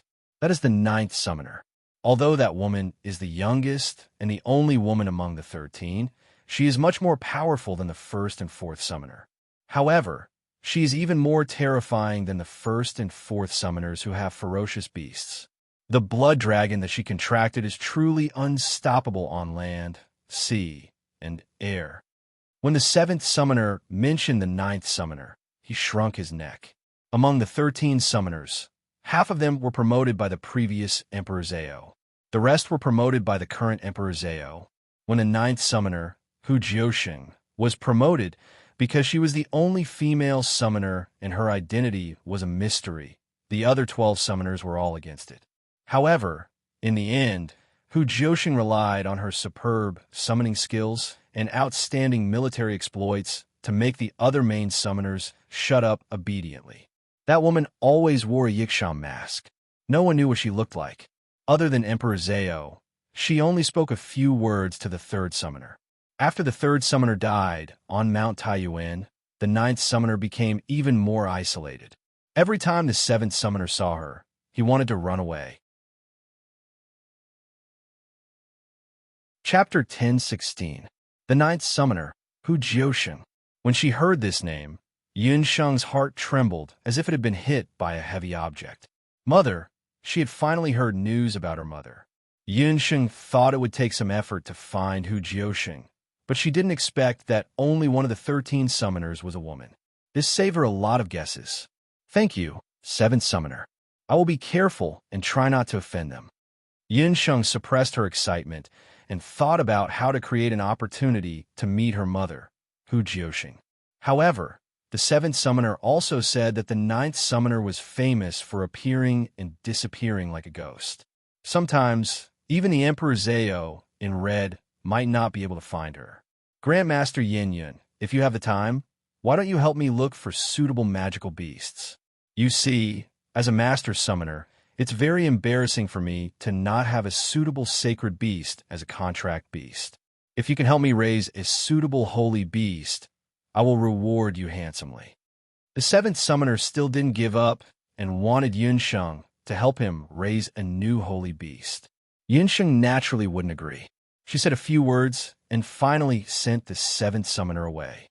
Inside the exquisite beast tower, Dollar and Popping Sheep, who had been cooped up inside for a few days, were complaining. Especially Dollar, who felt uncomfortable if he didn't lie next to Yunsheng. Yunsheng thought for a moment. Since she was in the magic beast forest, she didn't need to worry about anything. She simply let the two beasts out. "Popping, my dear master, the music you played earlier was very nice." Popping and Dollar both want to hear it. Popping Sheep felt that its master's music was very nice. Biming, the Golden Kirin, felt the same. He had accompanied Yunsheng to learn the Dihong's song. He still remembered clearly that Yunsheng didn't know anything about music. When Yunsheng first learned Dihong's song, Zither's skills were very ordinary. But ever since she experienced the Battle of Taiyuan City and killed the city lord of Taiyuan City, it was as if she had been enlightened, and her Zither skills improved with each passing day. Golden Qilin Yi Biming did not know the reason for this, but he believed that Yunsheng must have comprehended something at that time. Yi Biming naturally would not have guessed that Yunsheng had gained enlightenment after seeing the true appearance of the Emperor of Fire. Unfortunately, the people of Dihong City were stingy. If Yunsheng could enter the Emperor's tomb and obtain the last few chapters of the Dihong song, her Zither skills would definitely reach a new level. When Yunsheng saw the proud sheep, she couldn't help but feel that it was very small. Seeing that the weather was good, she simply took out her zither and played a song. It was still the melodious Dihong song. The sound of the zither was melodious and drifted far away. As Yunsheng stroked the zither strings under her hand, she recalled the scene at the immortal residence, Icefall City. At that time, she didn't know that the masked female prisoner was her mother. This zither was made by her and her mother together. Thinking of Hu Jiuxing, the sound of the zither under Yunsheng's hand unconsciously changed. Yunsheng thought of Hu Jiuxing and the family of three. They hadn't been together for 18 years. In the sound of the zither, there was inevitably a bit of melancholy.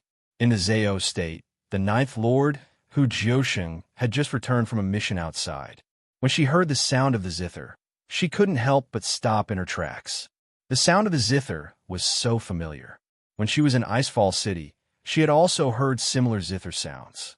But compared to that time, the zither sounds now were one step ahead in both memory and timbre. Hu Jiuxing's beautiful eyes changed as she suddenly remembered something. Could it be that she had come to Penglai? Hu Jiuxing's heart couldn't help but tighten. It couldn't be wrong. In this world, only that zither could play such a melodious sound, and only that person could play such a Dihong song. Yunsheng, she was in Penglai. Damn it, why did she come to Penglai? The Emperor Zhao, in red, couldn't wait to kill her. Her heart was in a mess, and for the first time, the ninth lord showed panic. She grabbed a guard beside her and questioned, who was the person playing the zither? The guard's face was full of horror. He had never seen the ninth lord show such an expression. The guard stuttered, "The ninth lord, I don't know. I heard that the seventh lord recruited a new summoner in the past few days. The person playing the zither is the new summoner. It is said that he is playing the zither to heal the magical beasts in the magic beast forest." What a mess. The seventh lord is getting more and more out of hand. He dares to bring just anyone into the magic beast forest. A dignified voice sounded from behind. Hu Jiuxing heard the voice and let go of the guard. In front of them stood a dignified old man. He was about 50 or 60 years old, slightly older than the Emperor Zhao in red. When the guard saw the old man, he hurriedly called out respectfully, "The First Lord." The old man was the First Lord of the Zhao state. His position was second only to the Emperor Zhao in red. "Ninth Lord, I didn't expect you to be interested in music as well." The First Lord didn't know much about the Ninth Lord. In his impression, the Ninth Lord was rarely as excited as she was today. "I'm not interested. The music is noisy and upsetting." Hu Jiuxing said coldly. Even if the other party was the First Lord, she didn't need to be polite. She didn't say anything more and left. Woman who doesn't know what's good for her. Do you really think that you can be lawless just because Zhao Huang dotes on you? Let's see how arrogant you can be in a few more days. The first Zhao Huang glared at Hu Jiuxing's back with dissatisfaction and said through gritted teeth. Yin Sheng finished playing the zither in the magic beast forest. Next to her, Dollar and Baby Sheep were squinting their eyes, looking very satisfied. This rare harmonious scene didn't last long. Dollar's ears twitched, and he suddenly stood up. He looked in a certain direction in the forest, alert. A person walked out from behind a bush. When she saw the person, Yin Sheng's fingers were messed up. Her fingers scratched the strings of the zither, and a bright red drop of blood was particularly eye-catching. Hu Jiuxing's gaze changed slightly, and her eyes fell on the unfamiliar female summoner's face. It wasn't her. It was her. Hu Jiuxing's bloodline came into play at this moment. Despite the disguise spell, Hu Jiuxing immediately recognized Yin Sheng, who had disguised herself. Mother. Yin Sheng was speechless. She was just about to speak. You shouldn't have come here. Leave Penglai immediately. Without giving Yin Sheng a chance to speak, Hu Jiuxing interrupted Yin Sheng. I'm Yin Sheng. I'm your daughter. Yin Sheng couldn't help but step forward. Don't come over. I don't care who you are. I don't remember the past. Leave Penglai immediately. Otherwise, I will personally report your identity to the Emperor Zhao. Hu Jiuxing snapped at Yin Sheng. She raised her magic scepter and pointed at Yin Sheng.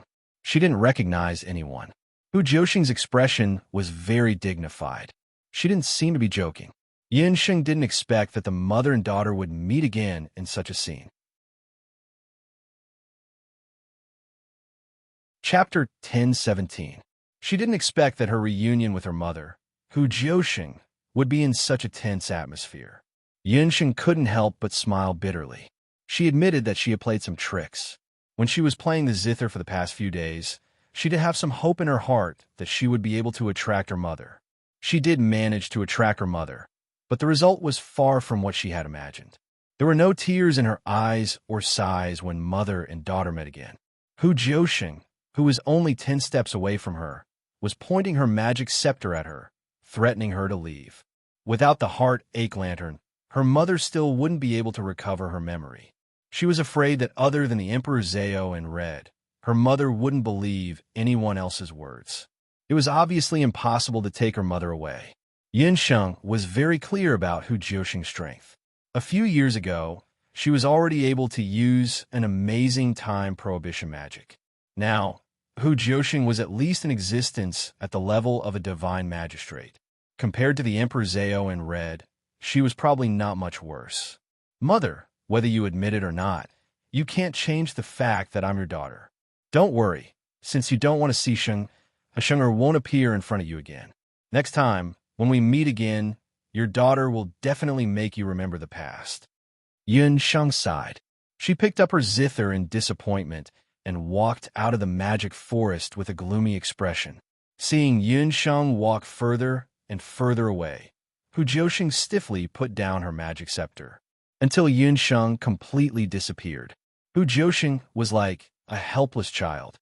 She mumbled, I just don't want you to get hurt. When Yin Sheng called out, Mother, for the first time, Hu Jiuxing couldn't treat her as a stranger. Why did her heart hurt so much when she saw her sad and gloomy appearance? Hu Jiuxing didn't remember Yin Sheng, but she faintly felt that Yin Sheng must have some connection with her. Yin Sheng suddenly appeared in Penglai. In addition to being happy, Hu Jiuxing was more uneasy in her heart. She was worried that the Emperor Zhao in Red would find out that Hu Sheng in the water prison was a fake. She was even more worried that Yin Sheng would be caught. In any case, before this Duqian meeting, she must prevent the Emperor Zhao in Red from seeing Yin Sheng herself. As long as the blood sacrifice was completed, Yin Sheng would be safe. Hu Jiuxing let out a long sigh and returned to Zhao Ting alone. Yin Sheng's departure made the 7th summoner extremely anxious. Master Yin Yin? Where is Master Yin Yin? The 7th summoner searched the entire Penglai, but couldn't find Yin Yun, the summoner of sacred beasts. The seventh summoner never expected that Yun Sheng had already returned to the Great Zhou Embassy in disappointment.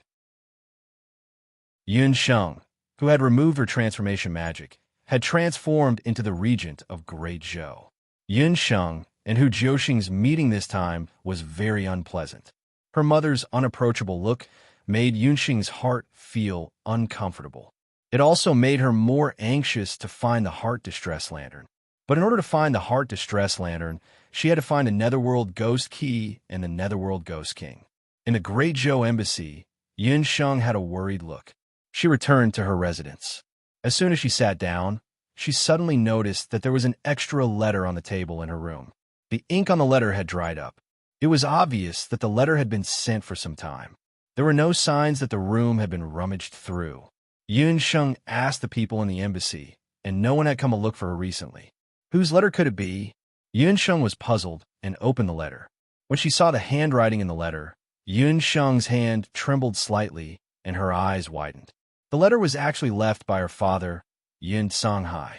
She didn't expect that her father would pass by her when she entered the Fire Island while searching for her father's whereabouts.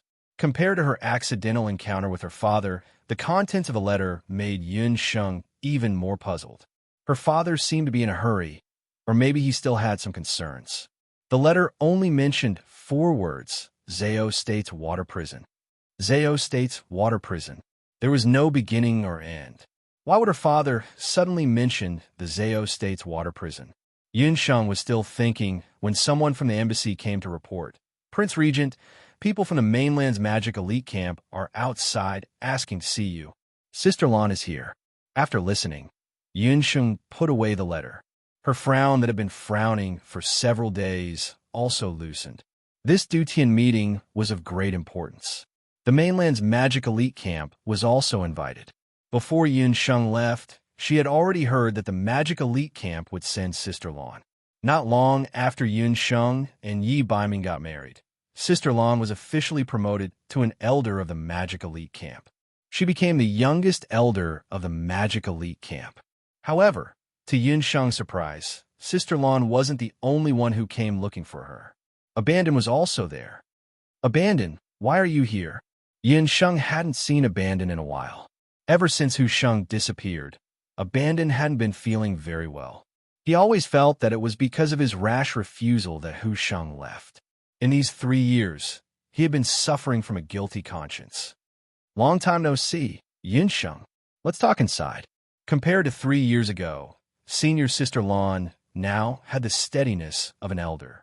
She was still beautiful, and when she saw Yun Sheng, a rare smile appeared on her face.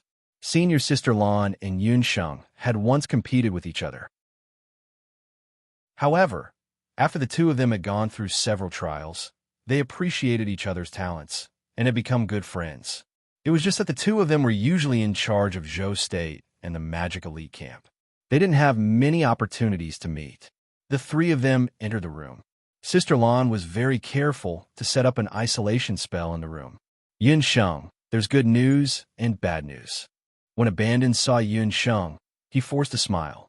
Yun Sheng found that there was a touch of worry between Abandon's eyebrows. Could it be that something happened to Gufeng?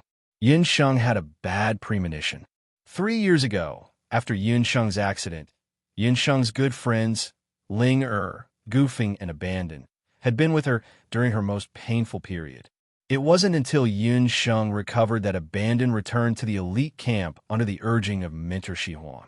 As for Gufeng, he accompanied Dongwang Ling to Skywing City. During that period in Skywing City, Dongwang Ling with the help of the Skywing's Jade, slowly weakened the power of the left Prime Minister and took back the power of the Eastern capital. About a year ago, Dongwang Ling wrote a letter to Yun Sheng telling her that she, her mother, brother, and Gufeng had returned to the Eastern capital. They had driven away the left Prime Minister and moved back to the Eastern capital. This was all good news. Could it be that after she arrived at Penglai, something happened to the Eastern capital?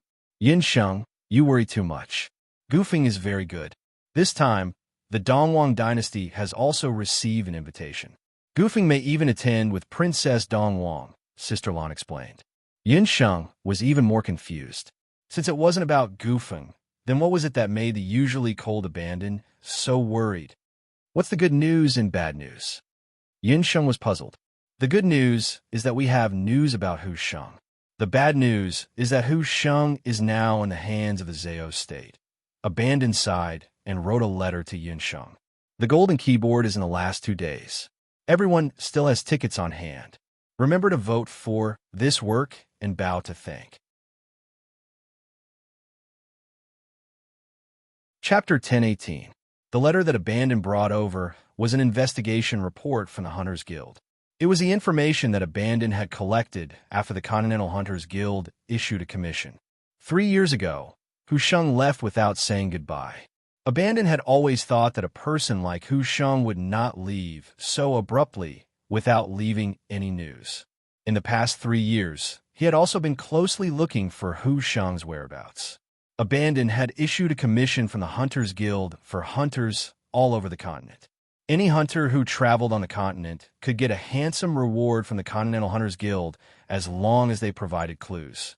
Once the clues were verified, they could get a handsome reward from the Continental Hunters Guild. But even so, Abandon had not received any useful clues in the past few years. Until half a month ago, a freelance hunter who wandered around the border area of Laterchin came to the Hunters Guild in Zhou State. He said that about 3 years ago, he had met a woman who looked very similar to Hu Sheng at a port in Laterchin. But at that time, the woman was with several summoners from Penglai Zhao State. Abandon went there personally and found the hunter. The woman's appearance was exactly the same as Hu Sheng's. The hunter also pointed out that there were 2 Zhao State's main summoners who were escorting Hu Sheng. One of them was the second main summoner of the Zhao State. The port where they appeared happened to be the only way from Zhou State to Penglai. Because of this, Abandon was even more convinced that Hu Sheng was really caught by the Zhao State. Hu Sheng was the saintess of the Celestial Fox people. Her identity was extraordinary. If she was caught by the Zhao State, she would be doomed. After Abandon confirmed this news, he happened to meet Sister Lan, who was going to Penglai to participate in the Duqin conference on behalf of the Magic Elite Camp. He volunteered to go with Sister Lan. When Yin Sheng heard this, doubts arose in her heart. Hu Sheng was indeed the saintess of Celestial Fox, but the matter of her falling to the boundless continent was very secretive. Other than Laterchin's Dugu Xiao, Madame Qi Bai, and a few others, no one else knew about it. How did the Zhao State know that Hu Sheng was in Zhou State? And where did they catch Hu Sheng? However, what worried Yin Sheng and Qi more was that Hu Sheng had been taken away for 3 years. Judging from the hatred of the Zhao State towards the Bakra orcs, Hu Sheng might not still be alive. Yin Sheng couldn't help but sigh in her heart when she thought of the weak woman who had the same face as her but had a rough fate. No matter what, she had promised Hu Sheng that she would send her back to the 8 Wastelands. This time, even if she couldn't save Hu Sheng alive, she had to at least find her corpse. Seeing that Yin Sheng and Qi were so anxious about that Hu Sheng, Lan couldn't help but feel a little strange. Qi, you're so nervous about that woman called Hu Sheng. Could it be that she's your sweetheart? Lan had never seen Hu Sheng before. She didn't know that Hu Sheng looked exactly the same as Yin Sheng. However, Lan had heard that Qi had been looking for Hu Sheng for the past few years. In Lan's impression, other than Qi, who cared about Yin Sheng and Gu Feng, he did not care about anyone else, even his own mentor, Shi Huang, who cared about Qi. Therefore, Lan naturally thought that Qi was so nervous because he liked that woman called Hu Sheng. Who knew that Qi's handsome face changed when Lan asked this question? He hurriedly explained, Sister Lan, what nonsense are you talking about? Hu Sheng and I are innocent. I just treat her as a partner. Qi's voice became softer and softer until it turned into a mosquito bite. However, Qi didn't know that the more he tried to explain, the more he couldn't explain himself. So in the end, he simply shut up. Look at how anxious you are. It turns out that Qi also has times when he's shy. Sister Lan also used a rare mischievous tone to make fun of Qi. Qi was so anxious to find Hu Sheng not, because he later found out that he liked Hu Sheng. On the contrary, Qi knew very well that he didn't love Hu Sheng. Back then, after Yin Sheng and Yi Baiming confirmed their marriage, Qi was indeed disheartened. He even thought that he could try to fall in love with Hu Sheng, who had the same appearance as Yun Sheng. During that time, Hu Sheng's gentleness and kindness did give Qi the illusion that he had already accepted Hu Sheng. But it wasn't until the day Yun Sheng and Yi Baiming got married, when he saw Yun Sheng, who was wearing a phoenix coronet and a red robe, being sent to the bridal chamber, that he realized that he had never let go. There was such a person that once you met her, there would be no room for anyone else in your eyes from then on. It turned out that sometimes a person could be a world. Yun Sheng was Qi's world. Qi said silently in his heart, "The only person I like has always been Yun Sheng. Sister Lan, please let Qi go. You know his character. Let's confirm Hu Sheng's life first." Mistaking Qi's silence for awkwardness, Yun Sheng quickly tried to smooth things over. Qi stood aside, smiled bitterly, and didn't say much. Yun Sheng thought that if Hu Sheng was really caught in the Zhao state, he would definitely be able to find out news about her. Since the other party is a descendant of the celestial fox, he deserved to die after being caught by the Zhao state. Why do you have to go through so much trouble to save him? Since 2 summoners at the main summoner level were sent to catch him, the person called Hu Sheng must not be an ordinary person. Sister Lan didn't understand why Yun Sheng and Qi were so agitated after learning that a descendant of the celestial fox people was caught. Sister Lan didn't seem to like the Zhao state very much, but she disliked Bakra orcs even more. Sister Lan didn't know that Yun Sheng was also a descendant of the celestial fox. Sister Lan was a human, so she was instinctively hostile to Bakra orcs. After all, they were now in Penglai, and the people of the Zhao state were not to be trifled with. Sister Lan, it's a long story. Hu Sheng and I have some connections. We must save her. If she's alive, I want to see her. If she's dead, I want to see her body, Yun Sheng said resolutely. Qi on the side also nodded solemnly in agreement. Seeing the unwavering look on their faces, senior apprentice Sister Lan had no other choice. We have to think about saving her. Maybe during the Duqian conference in a few days, we can take the opportunity to enter the Zhao state and have a look. Yun Sheng, let's not talk about this. We haven't seen each other for a long time. I heard that your magic cultivation has improved again. Come on, let's find a place to compete. Sister Lan still couldn't change her old habit. When she saw Yun Sheng, she couldn't help but want to compete with Yun Sheng. Seeing Sister Lan's excited face, Qi didn't want to stop her. After Yun Sheng left the mainland's magic elite camp, Sister Lan had one less opponent who was on par with her. In the past few years, she had been bored to death. Qi made a helpless expression to Yun Sheng. Yun Sheng could only howl and be kidnapped by Sister Lan. Chapter 1019. Sister Lan pulled Yun Sheng out of the Great Zhou Embassy without any explanation. Lan was a rare beauty. When she was in the mainland's magic elite camp, she was the #1 beauty on the Sakura list. But for a long time, none of the male warriors and magicians in the mainland's elite camp dared to pursue her. In addition to Sister Lan's cold temperament, another reason was that Sister Lan had a big problem. Every time the male magicians in the camp saw Senior Sister Lan, it was as if they had seen a ghost. They would hide as far away as they could. Sister Lan's problem was that she practiced magic almost to the point of madness. To put it bluntly, Sister Lan was a magic fanatic. When she competed with people in magic, there were only 2 results. Either she killed the person or she disabled the person. Yun Sheng was the only one in the elite camp who could escape unscathed after competing with Yun Sheng. This was why Sister Lan liked to compare notes with Yun Sheng so much. Every time Yun Sheng competed with her in magic, they agreed not to overdo it. But when Sister Lan competed, she would completely forget the prior agreement. As a result, Yun Sheng often used up her last trace of magic power and couldn't even hold a magic scepter before Sister Lan stopped.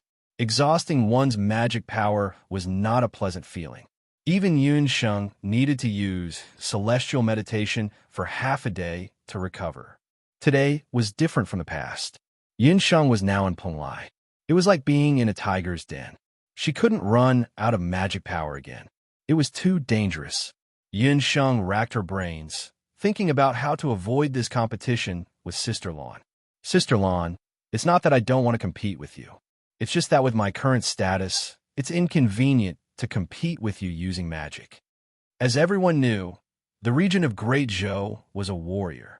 If he competed with Sister Lawn, it would be bad. It's okay. Let's find a place where there are no people. The Penglai Sea is vast. We can compete in the sea. No one will see us even if we fight in the dark. Sister Lawn completely ignored Yunsheng's words. Let her go. This king will compete with you. Just when Yunsheng was thinking about how to get rid of Sister Lawn, a sudden voice interrupted Sister Lan's entanglement. Sister Lawn turned her head, and her eyes suddenly lit up. At the entrance of the Great Zhou Embassy stood a handsome man.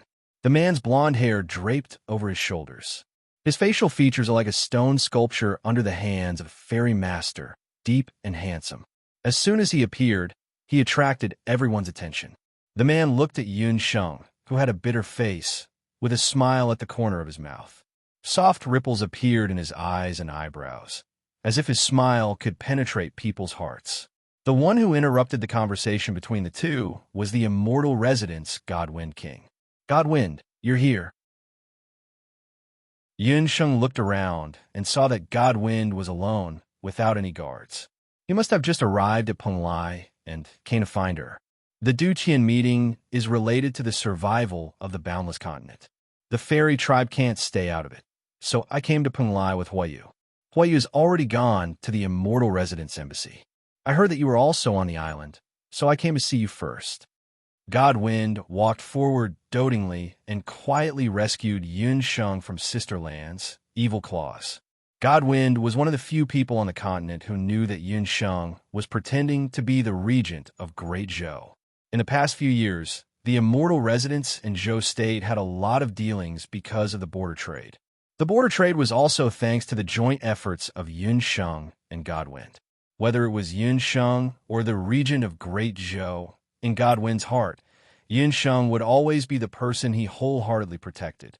This point would not change because of the fact that Yunsheng was married. Godwind's face was full of doting. He treated Yunsheng as if there was no one else around, causing Sister Lawn to frown. Sister Lawn was talking nicely and was suddenly interrupted, so she was a little unhappy. But she thought about it again. What did Yunsheng call him just now? Godwind. Could it be one of the Wuji Five Walls, the immortal resident's fairy, King Godwind? Sister Lawn sized up Godwind. With this kind of temperament and appearance, it could only be the elf King Godwind. Sister Lawn secretly praised in her heart. But in the next moment, Sister Lawn thought of something. Elf magic was unparalleled in the world. It was said that the elf King Godwind's wind magic was the best in the world. Godwind King, you just said that you want to compete with me. Is this true? Sister Lawn did not care about the other party's identity as the Elf King. Thinking that she would be able to see the magic of the elf tribe later, Sister Lawn couldn't help but rub her hands together with an excited look. It's not convenient for Shang-Er to fight. If Miss Lan's hands are itchy, Godwind can replace her and compare notes with you. Godwind had long heard that the magic of the continent's elite magic camp was not ordinary. The two hit it off and immediately agreed to go to the Penglai Outer Sea to compete. The innocent Yunsheng was pulled in as the referee. Yunsheng wanted to stop them, but it was already too late. She could only go with the two to the Penglai Outer Sea to compete in magic. The three of them were the top figures among the young magicians of the present age. 15 minutes later, Godwind and Sister Lawn were already in the Penglai Outer Sea. The two had chosen to go to the Penglai Outer Sea, which deviated from the main sea route of Penglai. There were no fishing boats or merchant ships passing by, so even if there was a big battle, it would be fine. On the surface of the sea, the white clouds were reflected and the blue seawater was roaring. Yunsheng, Sister Lawn, and Godwind formed a tripartite balance of power. On the way to the Penglai Outer Sea, Yunsheng thought to herself, if she and Sister Lawn really competed, who knew who would be better? In the continent's elite magic camp, Yunsheng and Sister Lawn were indeed evenly matched.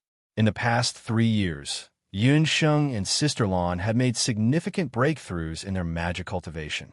The two of them had already broken through to the saint-level law overlord realm. In terms of magic power, Yunsheng had a unique 5-elemental magic spirit, and she had also received a portion of Yi Baiming's magic power. Her magic power was even stronger than Sister Lan's. However, because she had learned magic late, and she had also focused on medicine and summoning, Yunsheng's magic skills were still inferior to Sister Lan's. Thus, if the two of them really competed, Yunsheng would probably not be Sister Lan's match without using her summoned beasts.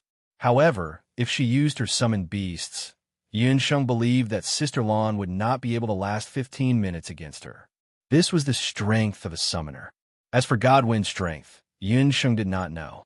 After Godwind inherited the throne of the Elf King, according to the rules of the elf race, he should have inherited the legacy of the Wind Elf Queen. She did not know what outstanding magic he had learned.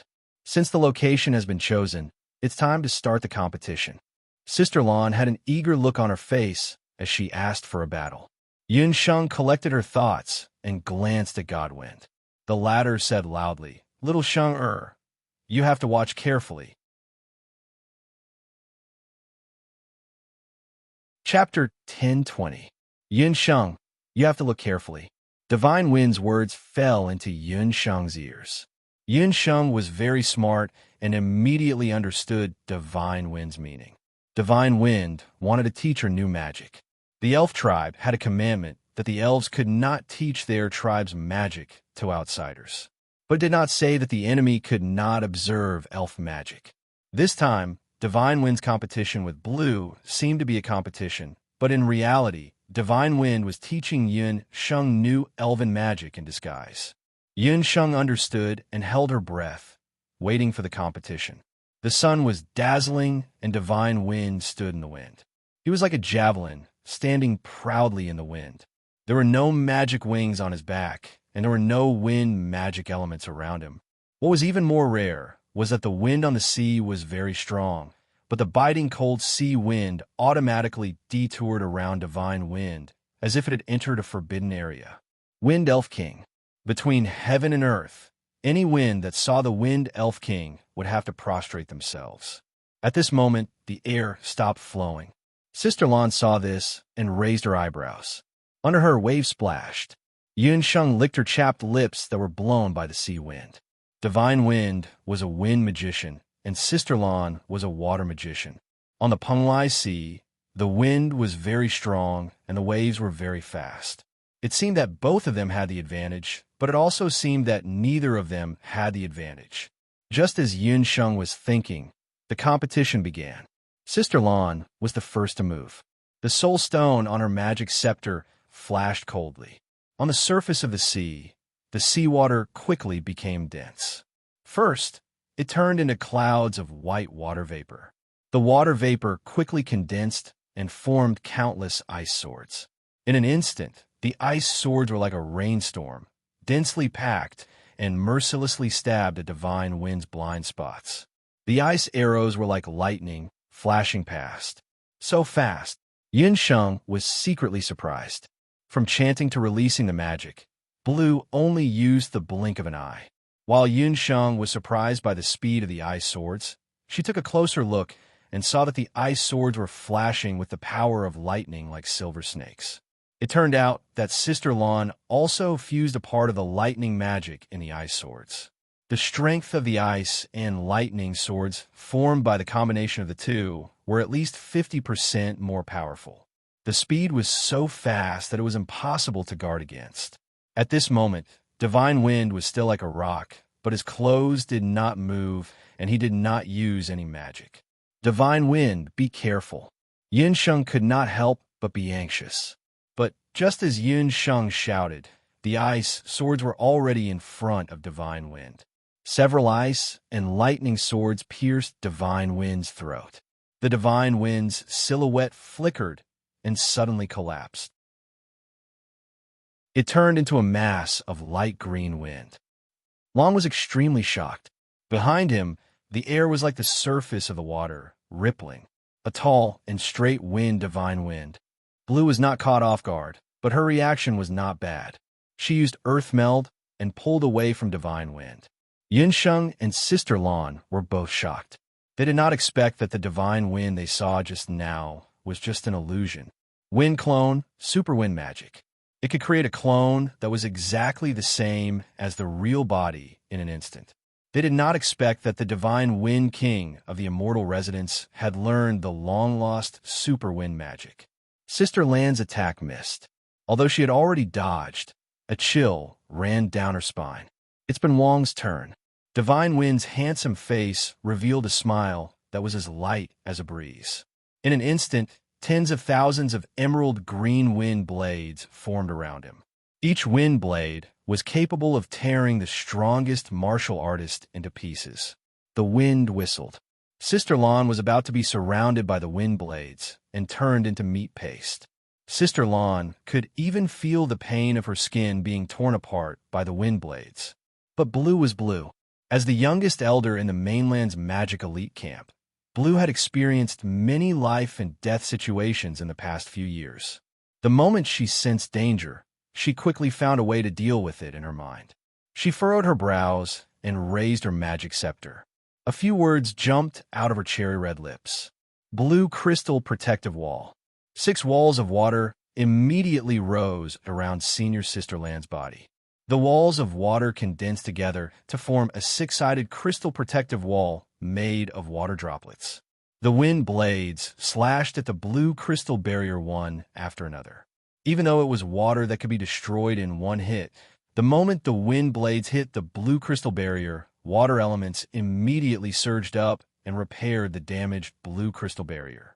Yunsheng saw this and couldn't help but associate it with a magic waterfall used by King Anemone Tentacle when they encountered Anemone Abyssalis in the Penglai Sea.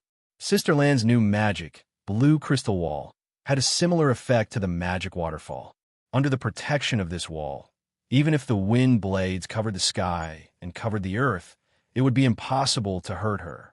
Divine Wind's face showed a look of admiration. No wonder she was the leader of the mainland's magic elite camp. Her magic skills were really good. She actually comprehended such a profound water god's fury. Blue Crystal Wall should be a new esoteric magic that Lan Xin comprehended. If it was a normal competition, Divine Wind wouldn't mind giving in to Lan Xin at this point. After all, the opponent was a female mage. However, Divine Wind glanced at Yunsheng from the corner of his eye. At this moment, Yunsheng was already in a daze. Her eyes were filled with both worry and excitement. Sister Lan's improvement was really not small. Ice Thunder Ice Blade, and a new esoteric magic. Divine Wind was also very powerful. His wind clone could pass off as real, and his magic manipulation ability to form thousands of wind blades in an instant. Yunsheng had really opened her eyes today. However, Yunsheng had underestimated Divine Wind's strength. Men were always prideful, especially in front of the woman they liked. Divine Wind didn't want to lose face in front of Yunsheng. Just as the wind blades were being dissolved by the blue crystal wall, Divine Wind's magic scepter suddenly flew out of his hand. The moment the emerald green magic scepter was thrown into the air, it suddenly turned into a green shadow. It was like a long rainbow, like an unsheathed sword, soaring into the air. In the air, the magic scepter was like a magnet, attracting all the wind magic elements that were originally scattered in the air. The magic scepter kept changing, turning from a scepter into a wind blade. The wind blade was Divine Wind's unique secret blade. It was formed by magic and the scepter. This blade was formless and could change its size at will. Borrowing the power of the natural wind, it could tear apart all protective walls. Divine Wind stood in the air. He stretched out his arm, and the large blade formed by the hurricane was already in his hand. With a flick of his wrist, the blade flashed. In an instant, the seawater flowed in reverse, like the rising and falling of a tide. Between heaven and earth, the wind and clouds changed color. The blade flashed and whistled, like the cries of ghosts and howls of wolves. Like a level 17 tropical hurricane, countless wind forces poured out like a volcanic eruption, like a flood breaking through a dam, and crashed into the blue crystal wall. Chapter 10:21. Divine Wind had already retracted his blade. He stood on the surface of the sea with the blade in his hand. It was as if he and the blade were the only things left between heaven and earth. The waves of water dispersed and splashed onto Senior Sisterland's face. She was instantly drenched and looked like a drowned rat. Indigo staggered and fell from the sky like a butterfly with broken wings. I lost. Although Indigo lost, she was not angry. She accepted her loss wholeheartedly. Miss Indigo, thank you for letting me win. Divine Wind nodded. Today's competition with Indigo was also beneficial to him. That's it? Divine Wind, what was your last move? Yunsheng was still unsatisfied. She looked at Indigo and then at Divine Wind. Indigo's magic fusion was somewhat similar to Yunsheng's profound lightning vortex. However, Divine Wind's last move, Hurricane Blade, was obviously not magic. Although it was not magic, it was enough to compete with Sisterland's profound magic. Yunsheng was somewhat interested in Divine Wind's Hurricane Blade. You two take your time chatting. I'll go back and ponder over what I've learned from today's competition. Senior Sister Lan was very tactful. Whether it was profound magic or her own innovation in magic, she would not easily tell others about it. After Indigo took the pill, she left, leaving Yunsheng and Divine Wind behind. Sheng, do you remember when you saw me practicing my blade in the Elven King tree? Divine Wind did not hide anything from Yunsheng. Although Divine Wind was a magician, he was very interested in blade techniques when he was young. The Elven Queen found a sword master from the Elven tribe to teach Divine Wind sword techniques. Divine Wind's Hurricane Sword technique was a new type of magic skill that was between magic skill and battle technique after he combined sword techniques and wind magic. Hurricane Blade was also Divine Wind's life-saving magic skill. If he did not want to show off in front of Yunsheng, he would not have used it so easily. A new magic skill created by combining blade techniques and magic? Yunsheng had never heard of Divine Wind's innovation on the continent. Magic skills were a combination of long-range magic attacks and melee combat techniques. They could be used at will and could be used to conserve stamina and mana to the greatest extent. It wasn't like profound magic, which would consume a large amount of magic power in one go, but its power wasn't inferior to profound magic. Ever since Yunsheng knew that she wasn't suited for martial arts and chose to become a mage, she had always thought that there was only magic and magic fusion. However, the recent competition had unexpectedly opened up a whole new path of cultivation for Yunsheng. Something was forming in her mind. Yunsheng, who was deep in thought, didn't even hear what Divine Wind was saying. Sheng. Seeing that Yunsheng had suddenly become silent and her eyes were blurred, Divine Wind thought that something had happened to Yunsheng. Divine Wind, thank you. I'm going to retreat for a few days. Please help me inform the embassy that no one is to disturb me during these few days. Yunsheng suddenly had an idea. Her eyebrows were full of joy. After saying this, she suddenly disappeared, leaving behind a dumbfounded Divine Wind. Shenger, what's wrong? On the vast and boundless Penglai Sea, the seawater was like a huge blue gem. Under the sun, the gem emitted a charming luster. Yunsheng sat on a dry beach. She sat cross-legged with a Millennium Ice Harp on her lap. Divine Wind's words just now actually inspired Yunsheng all at once. What Divine Wind had inspired Yunsheng was the new magic skill that he had used earlier. It was neither magic nor combat techniques. Since Divine Wind could fuse sword skills and magic together and create a unique magic skill Hurricane Sword, then why couldn't she combine magic and Dihong song that she was good at and create an unparalleled sound magic? Yunsheng's bold idea must be a big joke in front of any magician on the continent. For thousands of years, no one had ever thought of combining music and magic. But Yunsheng wanted to give it a try. Yunsheng slowly injected the magic power in her body into her fingers. Her fingertips plucked the strings of the harp. But in the first few attempts, because the magic power was too strong and the strings of the Millennium Ice Harp were very tough, the two collided together. The strong shock force cut the skin of Yunsheng's fingers. But Yunsheng wasn't discouraged. From time to time, she adjusted the amount of magic power injected into her fingertips. Unknowingly, the sun set below sea level and then rose above sea level. Day after day, 3 days passed in a flash. Yunsheng didn't know that her disappearance made Divine Wind and the magic beasts waiting in the embassy suffer. Yunsheng just suddenly said that she was going to retreat, but she didn't say where she was going to retreat or how long she was going to retreat. Suddenly, she disappeared without a trace. When Divine Wind brought the news back to the Great Zhou Embassy, what waited for him was, "Tu Yin, your dear master is gone." "Divine Wind, why are you so useless? You can't even look after your master," Popping Sheep cried. Divine Wind was just about to explain when a golden whirlwind brushed past him. "What is it?" Divine Wind was surprised. If he wasn't wrong, that was the magic beast called Dollar that was beside Yunsheng.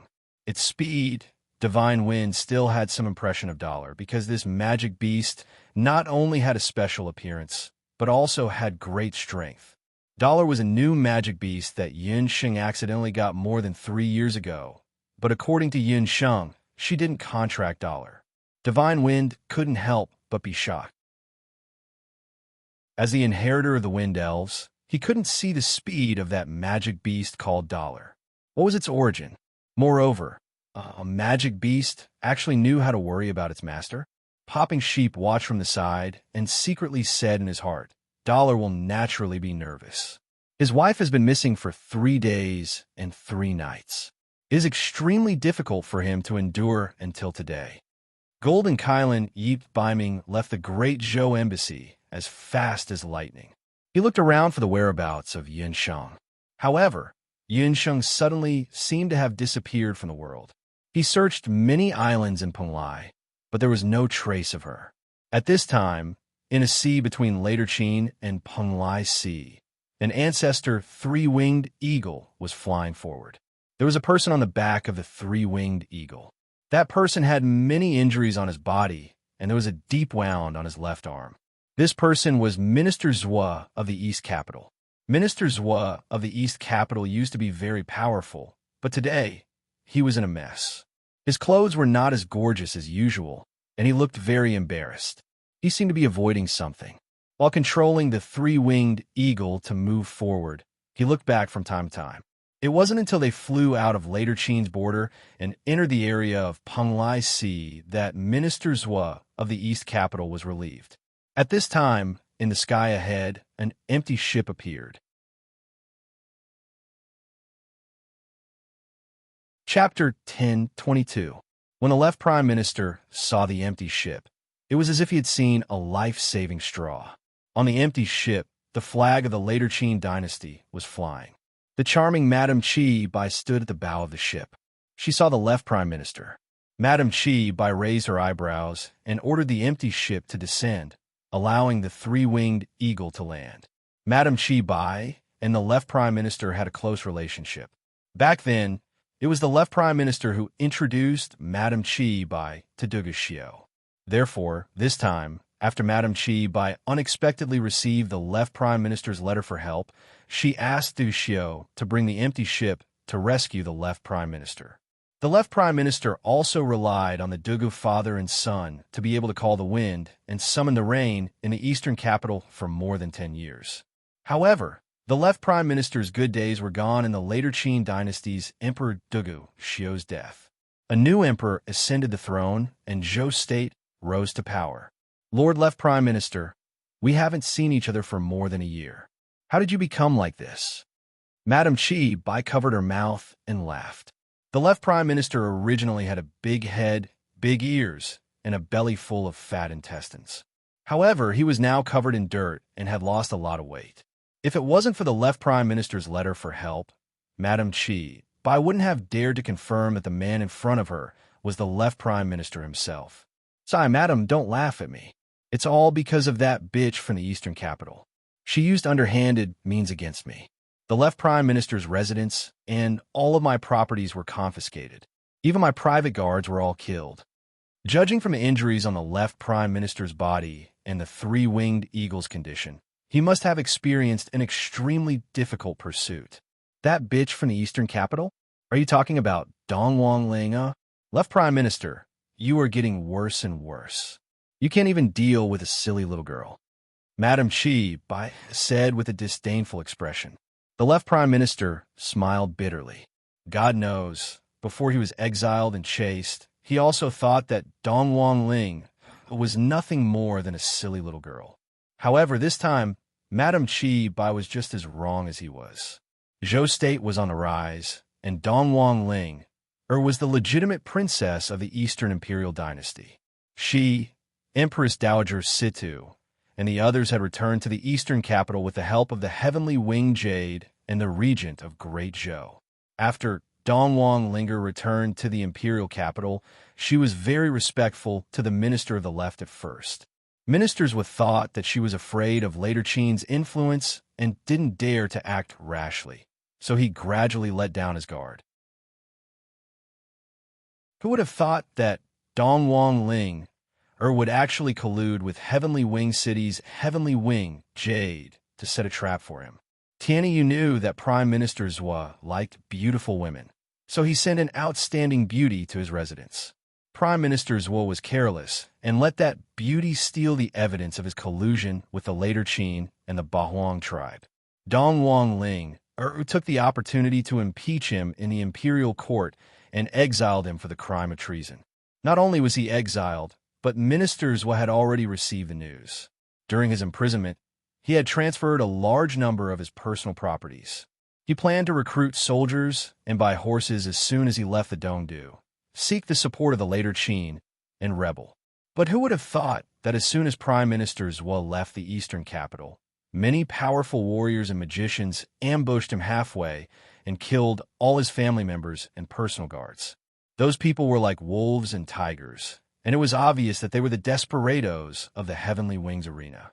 Prime Minister Zhou then realized that he had fallen into Dong Wang Ling's trap. The exile was fake, and the extermination was real. At the last moment, Prime Minister Zhou fled all the way with a three-winged eagle that he had raised. He originally wanted to flee to later Qin, but he didn't expect to run into later Qin's Dugu Xiu, who was going to participate in the Duqin conference. Prime Minister Zhou could only hastily contact Madam Chi Bai, and the two agreed to meet at the border between Penglai and later Qin to meet him. Prime Minister Zhou, who was originally in the limelight, suddenly became a rat that everyone wanted to beat up. It was no wonder that Prime Minister Zhou was so haggard. Dong Wang Ling actually improved so much in just a few years. I'm afraid that Yun Sheng, that cunning woman, came up with this plan. Madam Chi Bai's face darkened after hearing this. Dong Wang Ling was originally just a princess of the imperial family. She didn't know how to scheme at all, which was why the Eastern Imperial Dynasty fell to its current state. Madam Chi Bai, you must save me this time. Dong Wang Ling still won't let me go. This time, she personally led people to chase after me. At this time, she should be entering Penglai's borders. Prime ministers were recalled the method that Dong Wang Ling used to exterminate him, and his heart trembled. Don't worry, she should also be here to participate in the Duqian meeting. We have already entered Penglai's borders, and we will reach Penglai's outer seas if we continue onwards for another 100 miles. At that time, Dong Wang Ling won't dare to do anything. Otherwise, the people from the Zhao State and Penglai Pavilion won't let her go. All these years, you have contributed a lot to the 8 desolate tribe.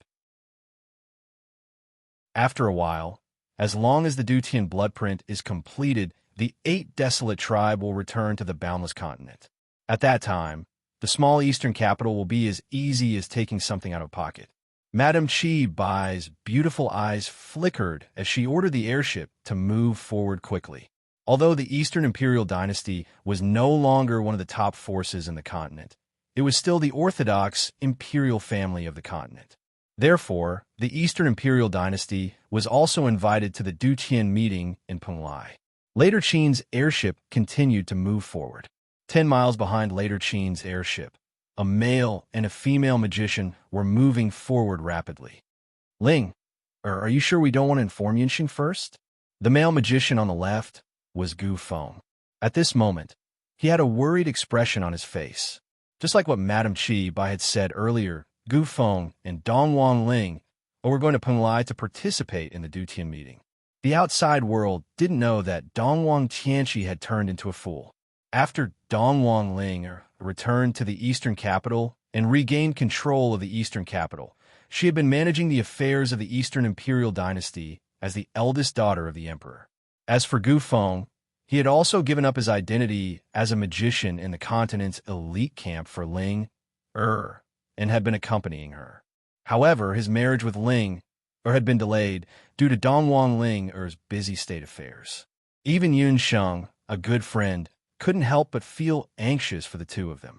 Gu Feng and Ling were clearly in love with each other, but they couldn't get married. However, Dong Wang Ling had long been blinded by hatred. Right now, her only thought was to take revenge as soon as possible. The hatred between Dong Wang Ling and later Qin, Minister Zhua, and the others wasn't something that just happened in a day or two. Dong Wang Ling's elder brother, Dong Wang Tianqi, was turned into a fool by Dugu Xiu and Madame Qi Bai. Dong Wang Ling also heard that her father was killed by later Qin's Dugu Sheng. I can't tell Yun Sheng about this. She had already done too much for me back then. This time, I can't implicate her again. This time, no matter what method I use, I want Minister Zhua and that adulterous couple to die. Dong Wang Ling gritted her teeth. Behind her, the magic wings shone brightly, and her speed increased by a few notches. Thank you for all your tips and votes. Today is the last day of voting for the Golden Keyboard. Remember to vote for this project.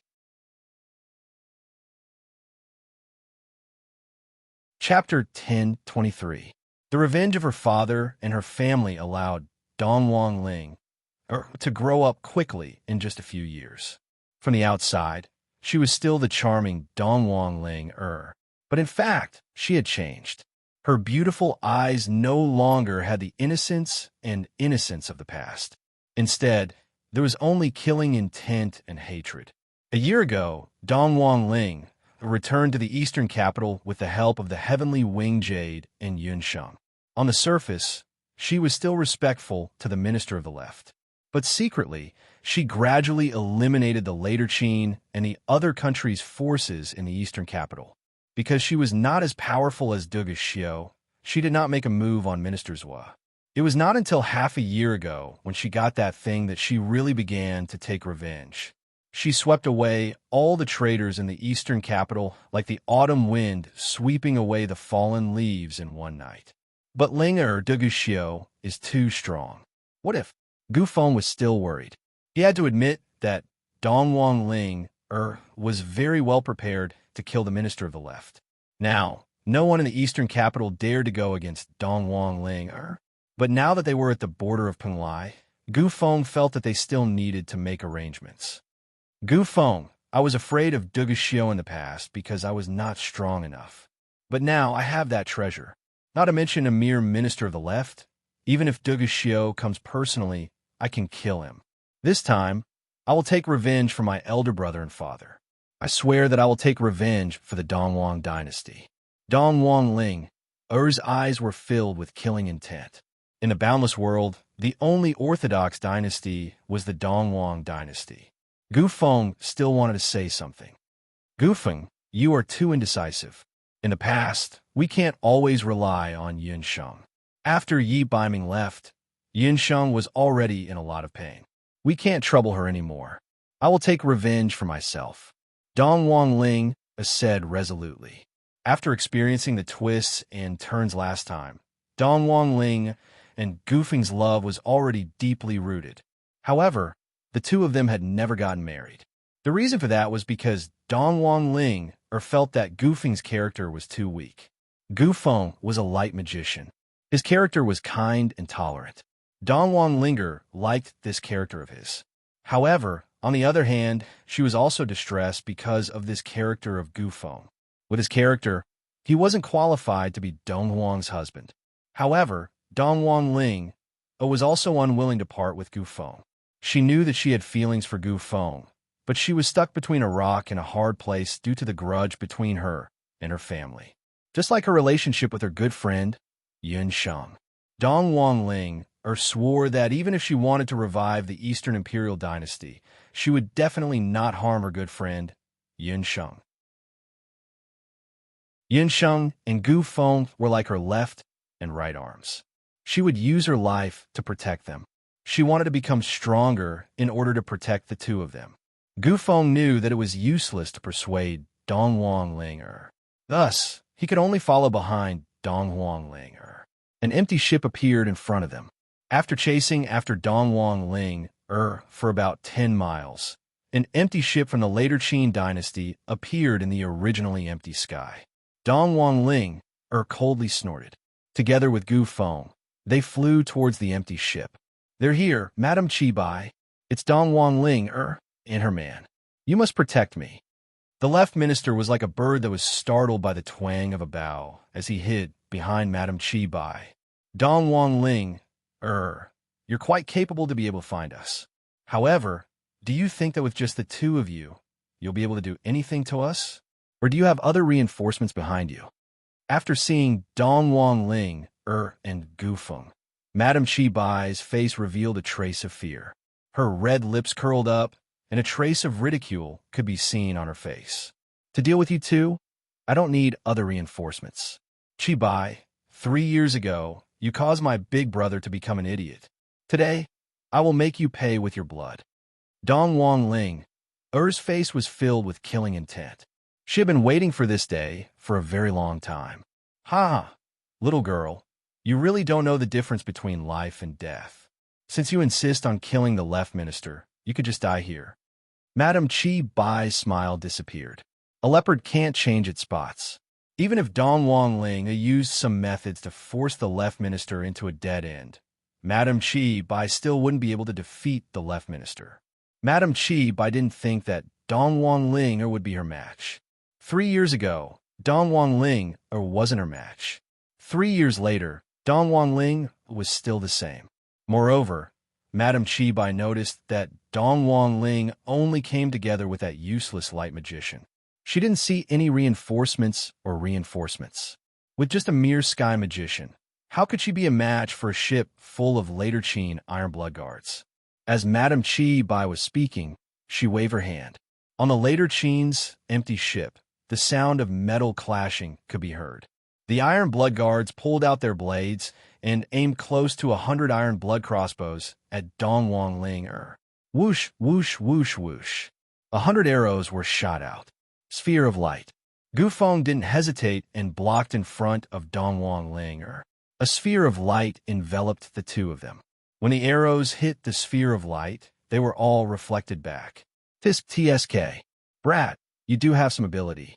However, other than defense, what else do you know? You're a man, yet you only know how to hide in your shell like a tortoise. What kind of man are you? If you have the ability, come out and fight with me." Madam Qi Bai provoked. She was able to tell that Gu Feng's light magic was very special. That spherical light barrier was indestructible. If she wanted to kill Gu Feng and Dong Wang Ling, she could only anger that brat and make him remove the sphere of light. Gu Feng's face flushed red. Although he had a good temper, he was still a hot-blooded man. Being called a turtle shell by Madam Qi Bai and not a man by Madam Qi Bai, he was furious. However, when he thought of Dong Wang Ling, who was behind him, he clenched his fists. He was a man. He must protect his woman. He must not let Ling be in any danger.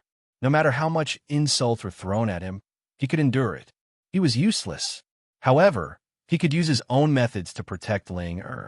Dong Wang Ling stood behind Gu Feng and looked at the tall man in front of her. She was so angry that her shoulders were trembling. However, she still refused to remove the sphere of light.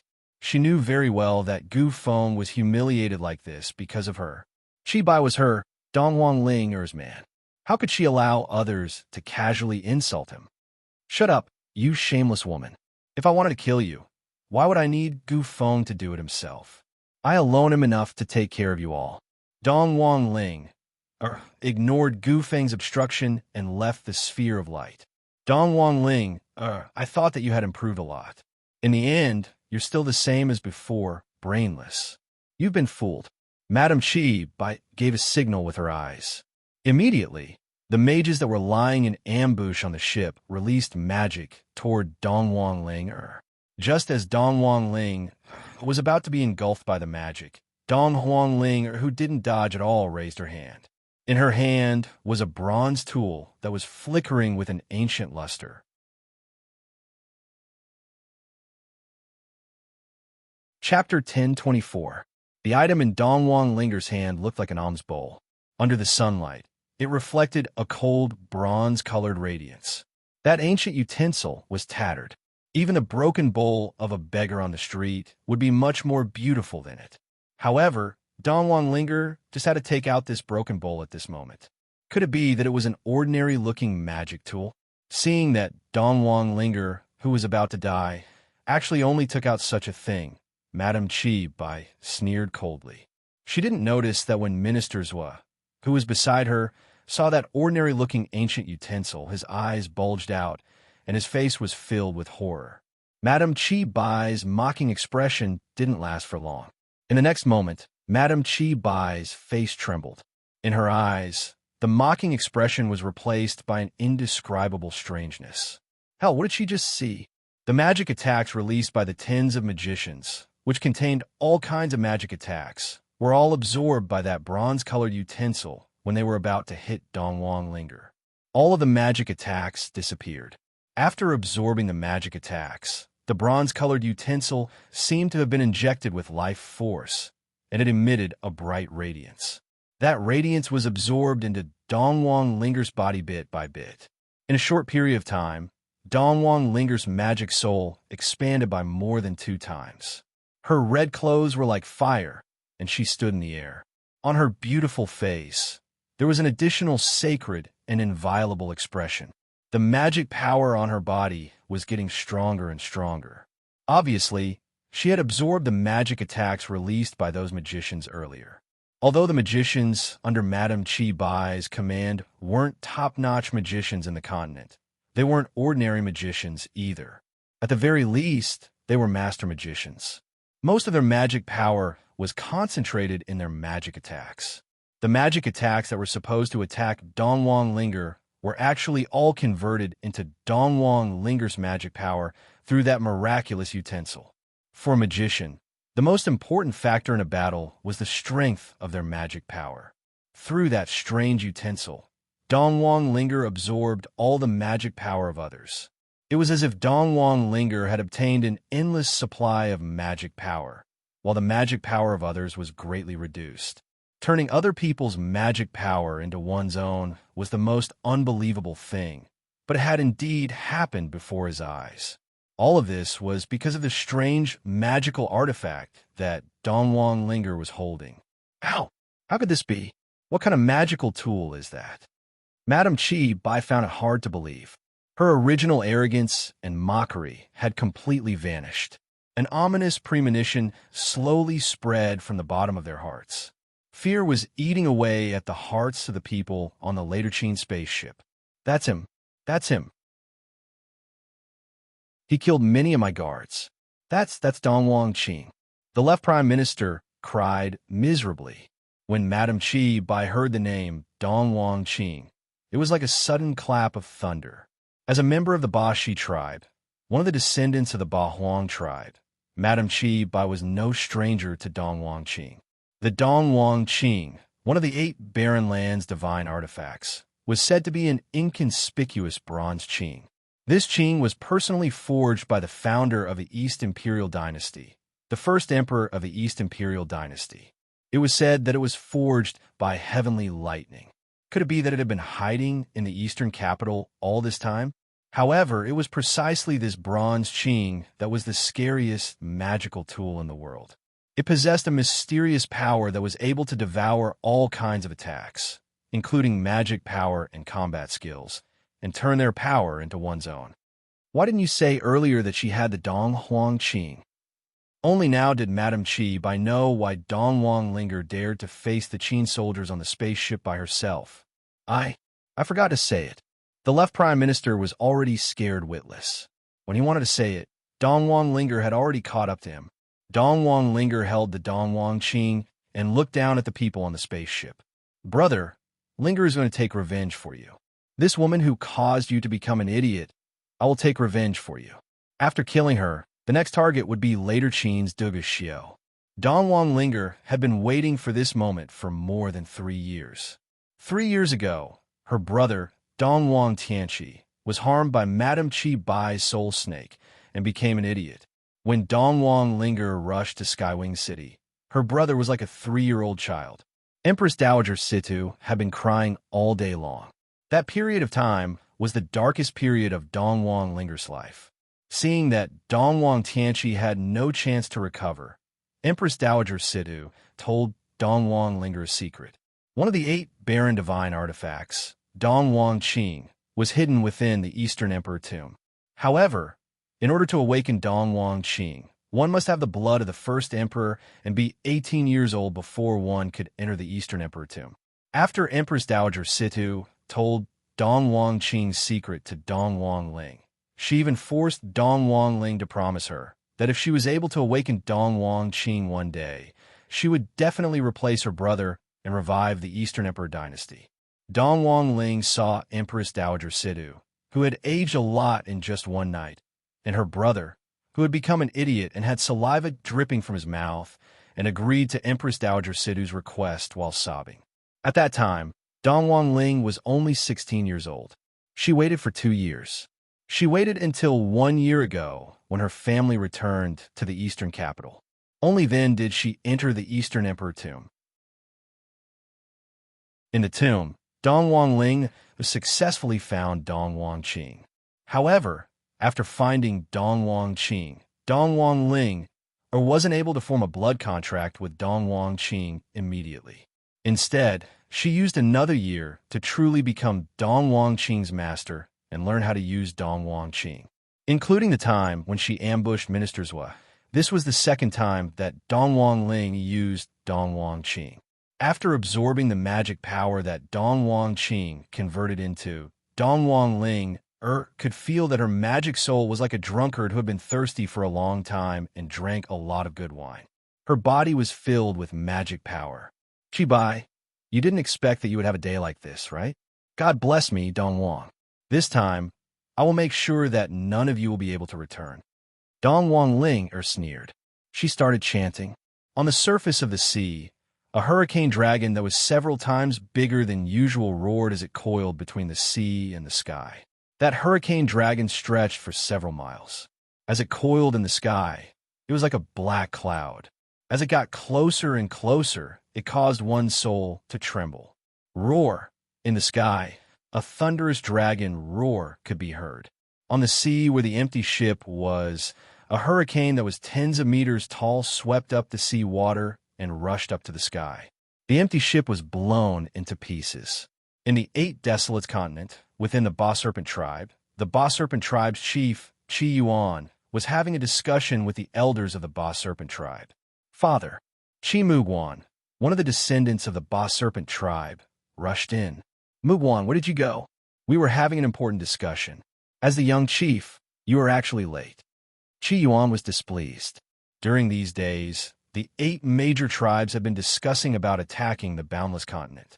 The Ba Serpent tribe was definitely going to use this opportunity to counterattack the Boundless Continent to gain more merits. The light of life has extinguished. Qi Bai is dead. Qi Muguan's face was filled with pain.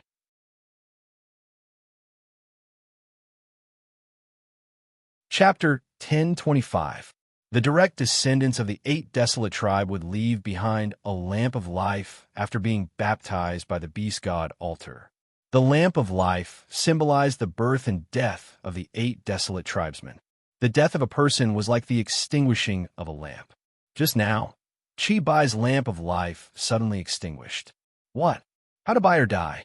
Wasn't she always in the latter Qin? Qi Yuan was shocked when he heard this. Qi Bai was one of his many children. As he had many children, other than his eldest son, Qi Muguan, Qi Yuan did not care about the other children. However, Qi Bai had a mother who was very good at scheming. Her mother was very shrewd and good at scheming. When Qi Bai was still a child, the beast god Altar selected the direct descendants of the 8 great tribes to hide in the boundless world. Chi Bai's mother volunteered to send her biological daughter, who was only 3 or 4 years old, to the boundless world. Chi Bai was gone for close to 10 years. In these 10 years, not only did Chi Bai get close to He Yao's son, she also obtained many spies from the boundless world and made many contributions to the Bashi tribe. Just as the 8 desolate tribe was about to counterattack, Chi Bai suddenly died. Could it be that someone discovered her identity, or did something happen in the boundless world again? Chi Yuan hesitated. Father, could it be Dugu Xiao? That brat was bewitched by a human woman all these years and was much colder to his sister. This time, could it be that he was instigated by that human woman and killed Chi Bai? Chi Muguan did not have a good impression of Dugu Xiao. No, He Yao's son would definitely not do such a thing and delay important matters. Someone must have discovered Chi Bai's identity. Chi Yuan was a little regretful. Chi Bai was a very useful chess piece. He had asked Chi Bai to keep an eye on Dugu Xiao and report every move of Dugu Xiao and the Black Qilan tribe to the tribe. Her death was equivalent to 1 less spy. Father, no matter who killed Chi Bai, I must avenge my sister. This time, Father, please send me as the vanguard to counterattack the boundless world. Chi Muguan was in his old age, and his teeth were chattering. Among so many siblings, only Chi Bai's wife had the best relationship with him. No matter who killed Chi Bai, he would not let them off. Madame Chi Bai did not return the entire night. Until the next day, there was still no sign of her. Along with her, there was also a whole empty ship from the later Qin. After receiving the news, Dugu Xiao contacted Peng Lai of Gojozian and requested to search for the whereabouts of the later Qin spaceship in the inner and outer seas. Before Madame Chi Bai left, she told Dugu Xiao that she had received a letter from Prime Minister Zhou asking for help. She would go to the area bordering Peng Lai in later Qin to help Prime Minister Zhou. Chi Bai was very familiar with this kind of operation. She had already done it many times on her own. Dugu Xiao didn't think that there would be any danger this time, so he didn't pay too much attention to it. Who would have thought that something would go wrong this time? After searching for a while, a part of the wreckage of a spaceship was found in the sea more than 3,000 miles away from Peng Lai Island. It was confirmed that the wreckage was left behind after the spaceship of the later Qin was attacked by a hurricane. Peng Lai of Gojozian. Do you mean to say that the spaceship of the later Qin was destroyed by a hurricane? Dugu Xiao looked at the scene, his eyes full of anger.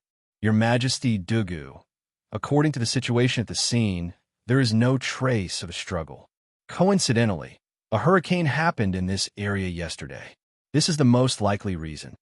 Peng Lai of Gojozian's face was calm. His words were very peaceful, but there was an unquestionable majesty in his eyes. Peng Lai of Gojozian's attitude had already explained everything. He did not intend to investigate this matter thoroughly. In fact, there were no clues that could be traced. After a night, the corpses on the spaceship had already been washed away by the sea. As for the wreckage of the spaceship, only a part of it could be salvaged. These could not prove what had happened last night. There was no survivor on the spaceship of the later Qin. Do you really think that I am a 3-year-old child? A hurricane is nothing. The spaceship was destroyed on the Peng Lai Sea. After the Dutian meeting, I will definitely investigate this matter thoroughly. Dugu Xiao's face was cold.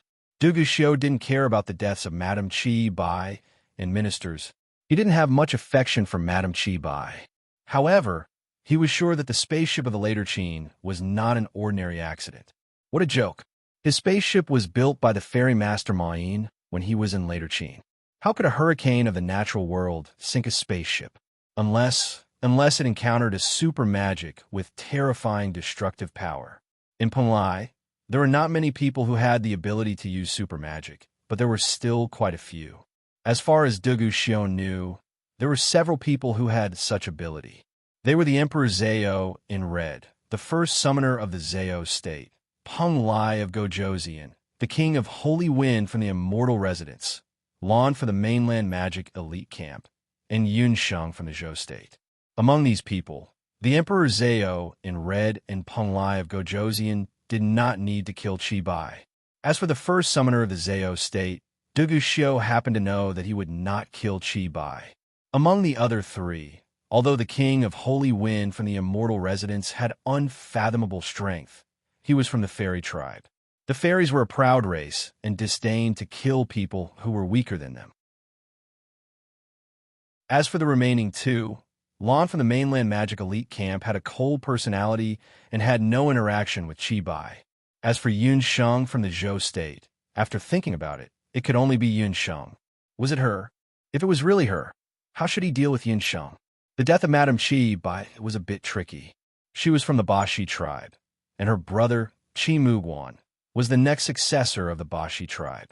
He should have already known about Chi Bai's death by now. Duguxio's mind was spinning. Peng Lai of Gojoseon, who was beside him, was staring at the wreckage of the later Qin dynasty's empty ships on the surface of the sea. It was a hurricane.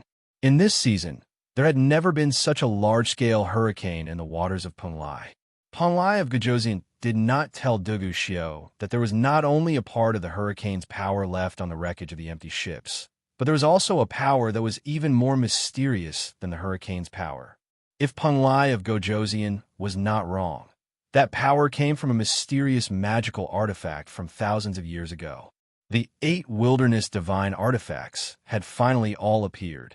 Peng Lai of Gojoseon recalled that 2 uninvited guests had appeared on Peng Lai this morning. It was Dongwang Ling, the eldest princess of the Dongwang dynasty, and the light magician, Gufeng. The 2 of them were travel-worn and looked like they had been on the road for a few days. At this time, they should be on their way to the Great Zhou Embassy. What was to come would come in the end. The blood feud between the later Qin dynasty and the Dongwang dynasty, and the hatred between the 8 wilderness continent and the boundless continent for thousands of years, had finally come to an end. Peng Lai of Gojoseon looked at the horizon. His amber eyes flashed with an indescribable feeling. On the other side of the sea, there was also a pair of eyes. A pair of golden eyes was looking at the rising and falling tides of the sea. Dollar stood at the estuary of Peng Lai.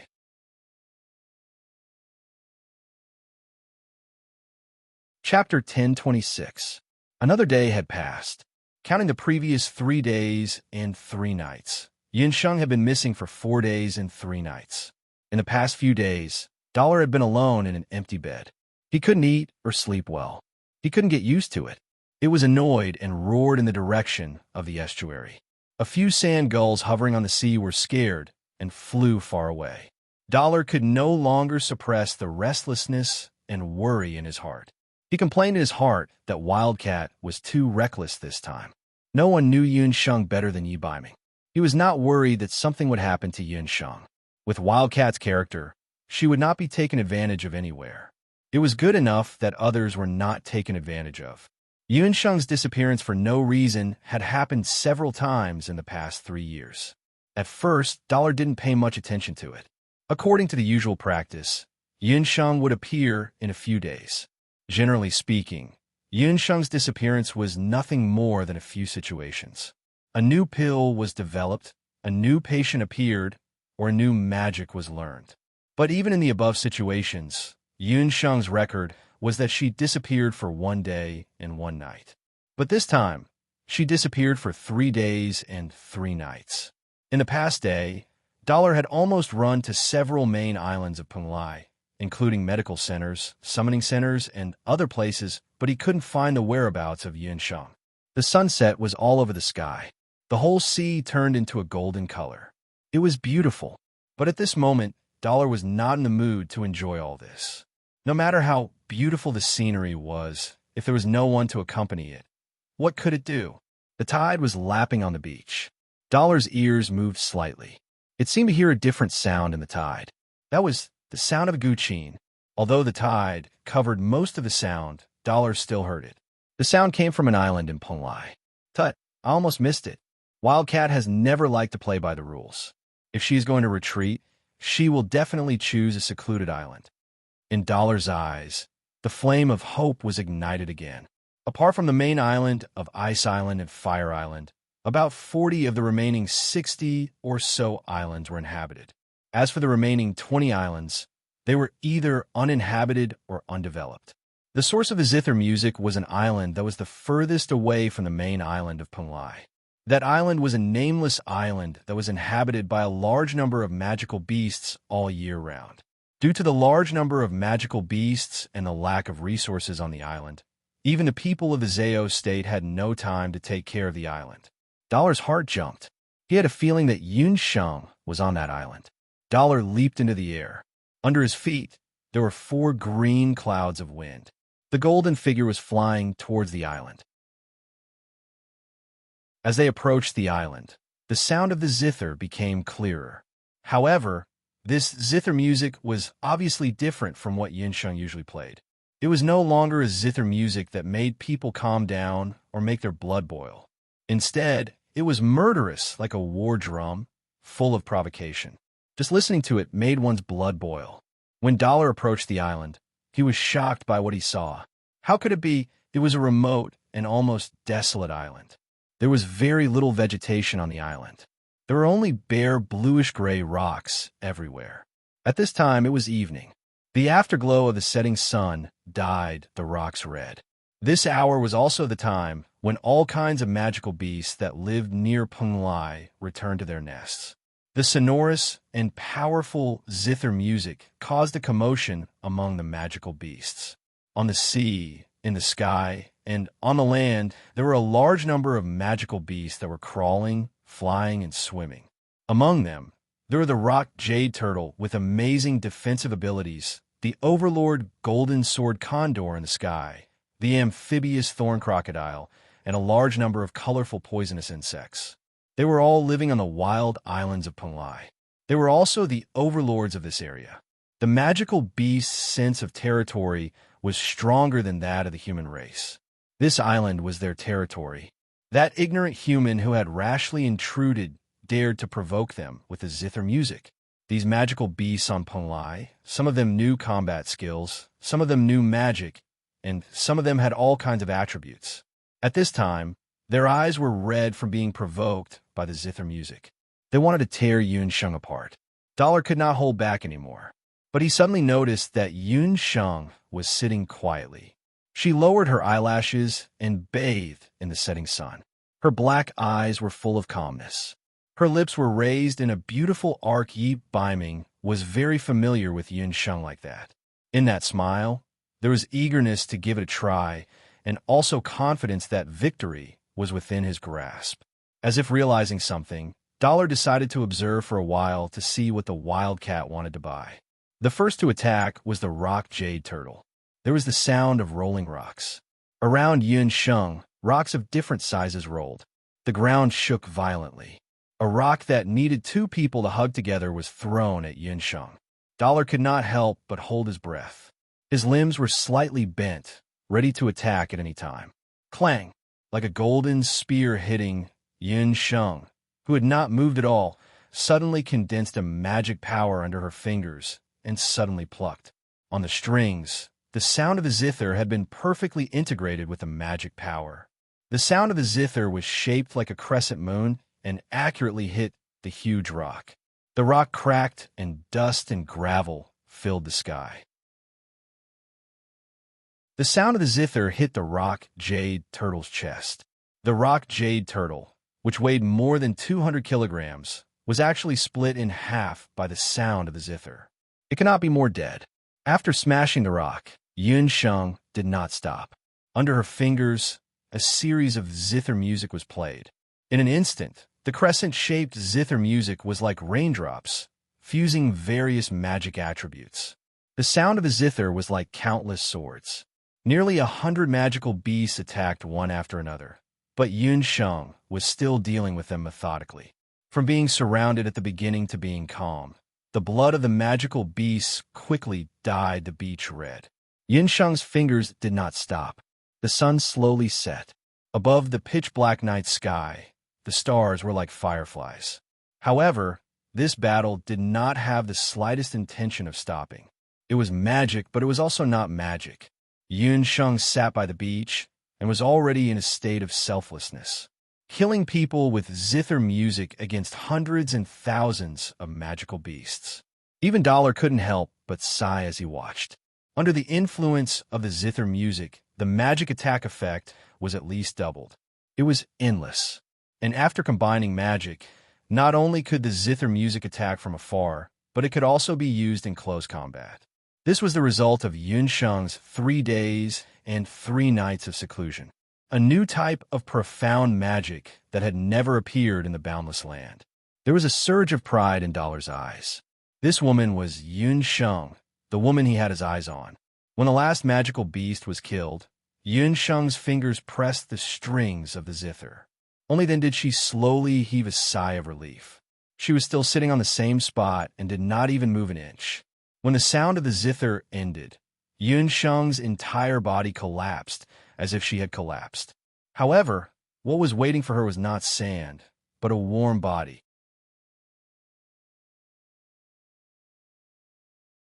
Chapter 10:27. Yun Sheng could feel his sturdy back under the thin magician's robe. A familiar scent wafted into her nose. That scent had always appeared beside Yun Sheng in the past 3 years. It was the scent of Dollar.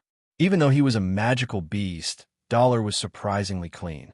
He had never smelled like other magical beasts. On the contrary, he always had a scent that was similar to the scent of sunlight. After smelling that scent, Yun Sheng felt every nerve in her body relax. "Dollar, you're here.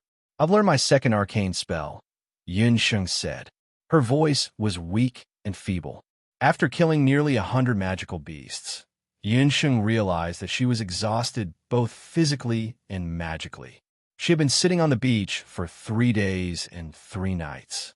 She had played the guqin with all her might without taking a sip of water.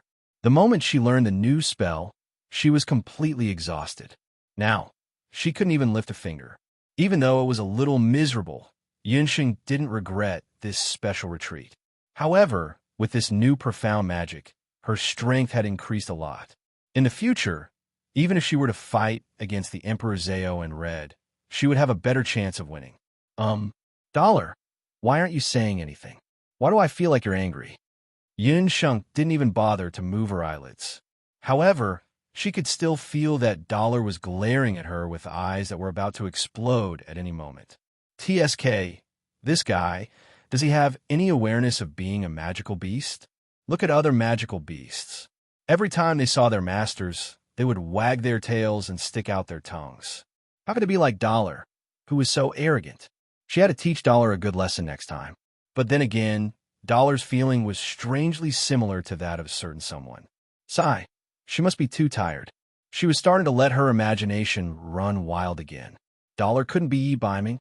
Looking at Yun Sheng's haggard appearance, Dollar was so angry that his teeth were itching.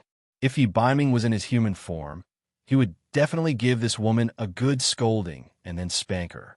This stupid woman, she was driving him to death.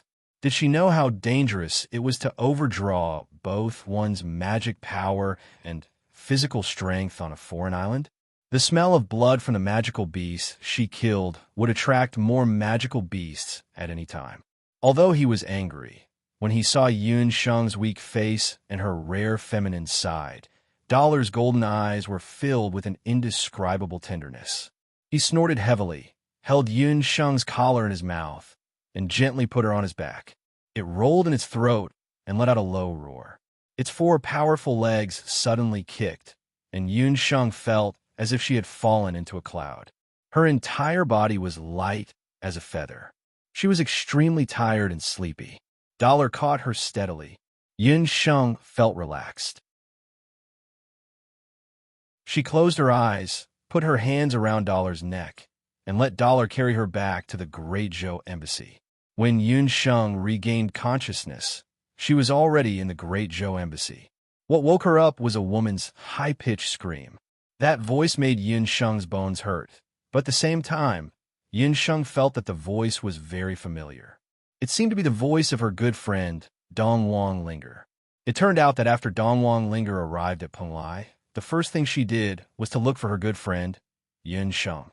However, when she arrived, she heard that Yun Sheng was missing. When she got the news that Yun Sheng had returned, she immediately went to see Yun Sheng, who knew that when she pushed open the door of Yun Sheng's room, she saw a shocking scene. A tall and sturdy demonic beast was lying on Yun Sheng's bed. Her good friend, Yun Sheng, had a pale face and was dying. Dong Wang Linger's first reaction was that the demonic beast wanted to murder Yun Sheng. Linger, it's a misunderstanding. Dollar is my demonic beast. Yun Sheng's eyes were drowsy, and she hurriedly stopped Dong Wang Linger. Demonic beast? What demonic beast is so close to you that you actually let it directly on your bed? Dong Wang Linger didn't hide anything in front of Yun Sheng. Yun Sheng, on the other hand, was blushing from her words. Dollar, who was at the side, had a calm face and was still lying on the bed lazily. In the eyes of Dong Wang Linger and the others, they only felt that Dollar was very arrogant. By the way, Linger, why are you here? Are you also here to participate in the Duqian meeting? Yun Sheng noticed that Gufeng was also following behind Dong Wang Linger. Gufeng opened his mouth, and just when he was about to say something, Dong Wang Linger interrupted him. Let's not talk about us first. Yun Sheng, what's wrong with you? I heard that you almost lost your life. After Dong Wang Linger heard the whole story, she unrestrainedly scolded Yun Sheng. After scolding, Linger fiercely fed Yun Sheng 2 big bowls of medicinal porridge. Only then did Yun Sheng have the strength to get out of bed. Until Yun Sheng recovered some strength, Dong Wang Linger was still nagging beside Yun Sheng's ears. Great aunt, please let me go.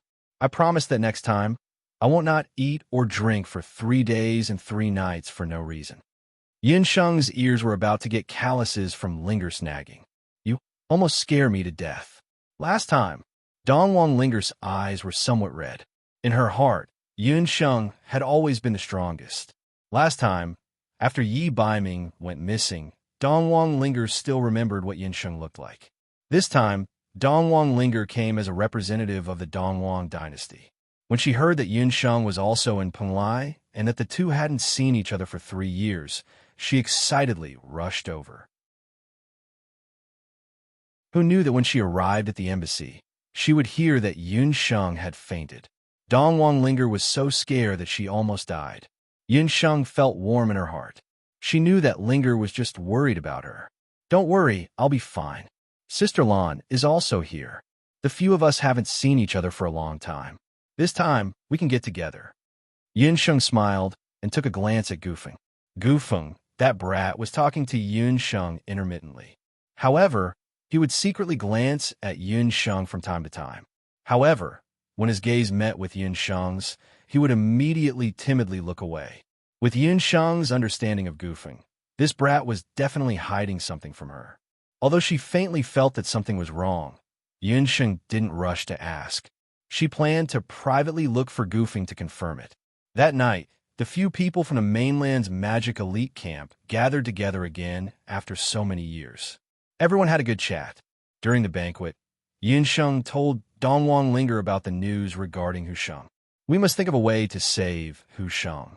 However, it's definitely not easy to save someone in the Zhao state. Moreover, we still don't know Hu Sheng's whereabouts. Dong Wang Linger also agreed to save Hu Sheng. For this matter, we need to think about it at length.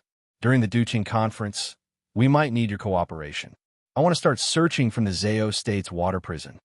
Yun Sheng told the few of them about her plan. The reason why Yun Sheng suspected the water prison was because of the letter that her father, Yun Sanghai, sent to her a few days ago. Regardless of whether Hu Sheng was imprisoned in the water prison or not, even if she wanted to meet her father, Yun Sheng still had to go to the water prison to take a look. The weather is cold and the ground is frozen. The southern lady is frozen like a dog. Her fingers are stiff. Happy weekend, a new month, roll around, play dead, and beg for monthly votes.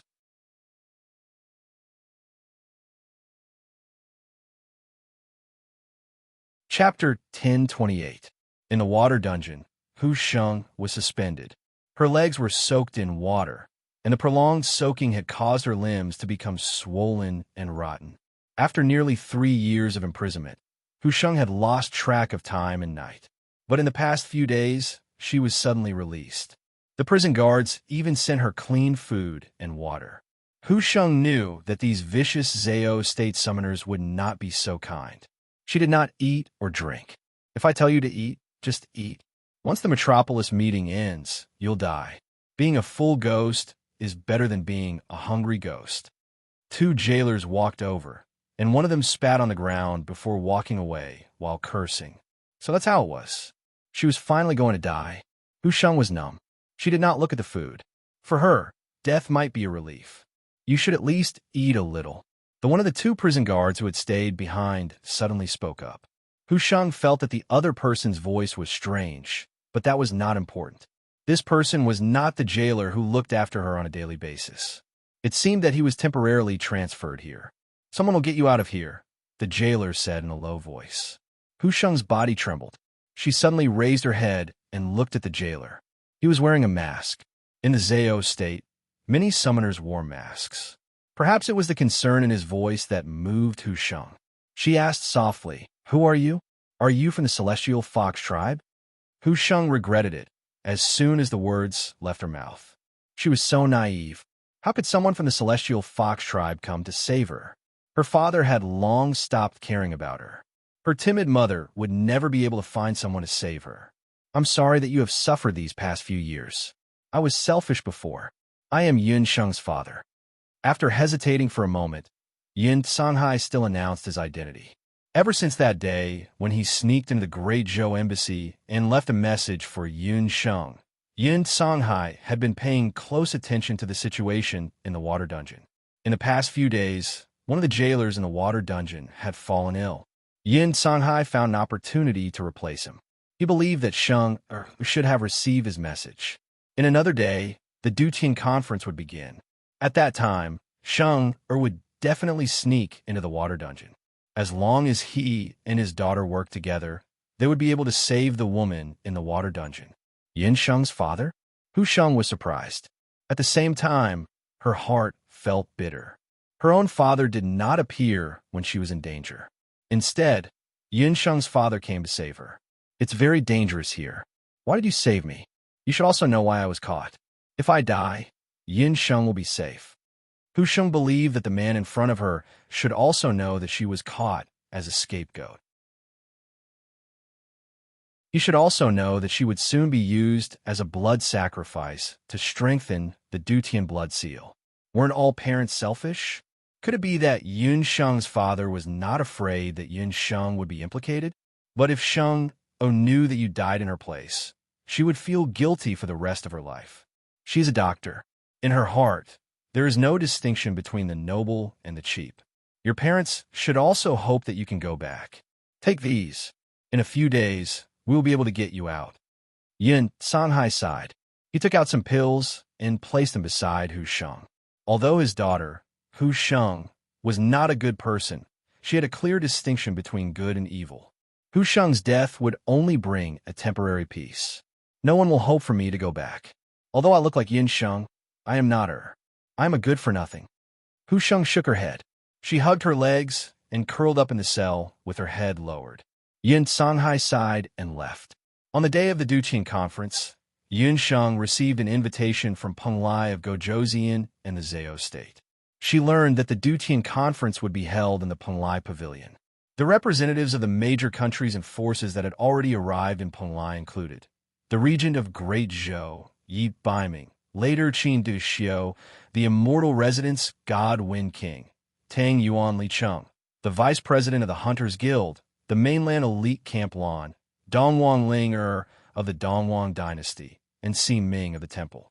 Because the Dutian conference did not allow magical beasts or magical pets to enter, Yun Sheng went to the Peng Lai pavilion alone today. When she arrived at the entrance of the Peng Lai pavilion, she happened to meet Tang Yuan and Li Cheng. "Prince Regent, nice to meet you." Yun Sheng met Tang Yuan's crown prince, Li Cheng, head-on. She couldn't help but feel a headache coming on. Li Cheng respected the regent of Great Zhou very much. Back then, he was just a crown prince that Tang Yuan didn't think highly of. Later on, it was because of Yi Baiming's support that he managed to squeeze out Tang Yuan's second prince, Li Xiao. Not to mention, the second prince, Li Xiao, was later killed in Grand Emperor City. It was said that it was the Prince Regent who killed him. It could be said that he had helped Crown Prince Li get rid of a big problem. But speaking of which, although Li Cheng had formed an alliance with the region of Great Zhou, he had never had the chance to meet Yi Baiming in person. So this time, he naturally had to curry favor with him. Yun Sheng smiled awkwardly. She didn't want to talk too much with Li Cheng, so as to avoid giving herself away. However, Li Cheng, that brat, didn't know about it at all.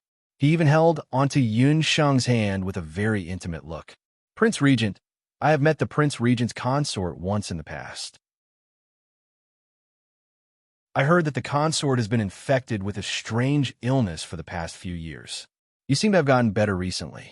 Do you need me to send Tang Yuan's famous doctor to take a look at the consort? Your Highness the Crown Prince, you're such a busybody. The Prince Regent's medical skills are unparalleled in the world. When did it become the turn of Tang Yuan's quack doctor to take a look at her? Dong Wang Ling walked in and glared at Li Cheng. Only then did Li Cheng let go of his hand embarrassedly. How could he have forgotten that his mother was cured by the Prince Regent's consort? A doctor doesn't cure himself.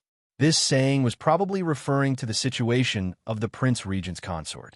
Only then did Yun Sheng let out a breath of relief. She nodded her head at Ling gratefully. Sir Regent of Great Zhou? Behind her a suspicious voice sounded, causing Yun Sheng's eyebrows to twitch. Yun Sheng cursed in her heart. The person standing behind her was the head of the Law Temple, Si Ming. Li Cheng and Yi Baiming had never met each other before. Thus, it was still easy for her to beat around the bush. However, Yi Baiming had met the head of the Law Temple, Si Ming, once before. This time, she couldn't hide the truth anymore. Just when Yun Sheng was hesitating about whether she should turn around and meet the head of the Law Temple, everyone, please enter the Penglai Pavilion. Lord Head of the Law Temple, Rumo has something to discuss with you. Please go to the side and have a chat first. Ji Rumo walked over at the right time and helped Yun Sheng resolve the crisis. After Ji Rumo left, Dong Wang Ling was still a little surprised. She tugged at Yun Sheng and said, Penglai of Gojoseon seem to be helping you. Do the two of you know each other? I don't know him. However, he gives me a familiar feeling. Let's not talk about it anymore. Let's go in first. After a while, we'll act according to the situation and think of a way to find out more about Hu Sheng. Yun Sheng shook her head. She also felt that Penglai of Gojoseon was helping her just now. Who exactly was he? Thank you, everyone, for your monthly tickets and recommendation tickets. Since it's the weekend, let's work hard to get more tickets.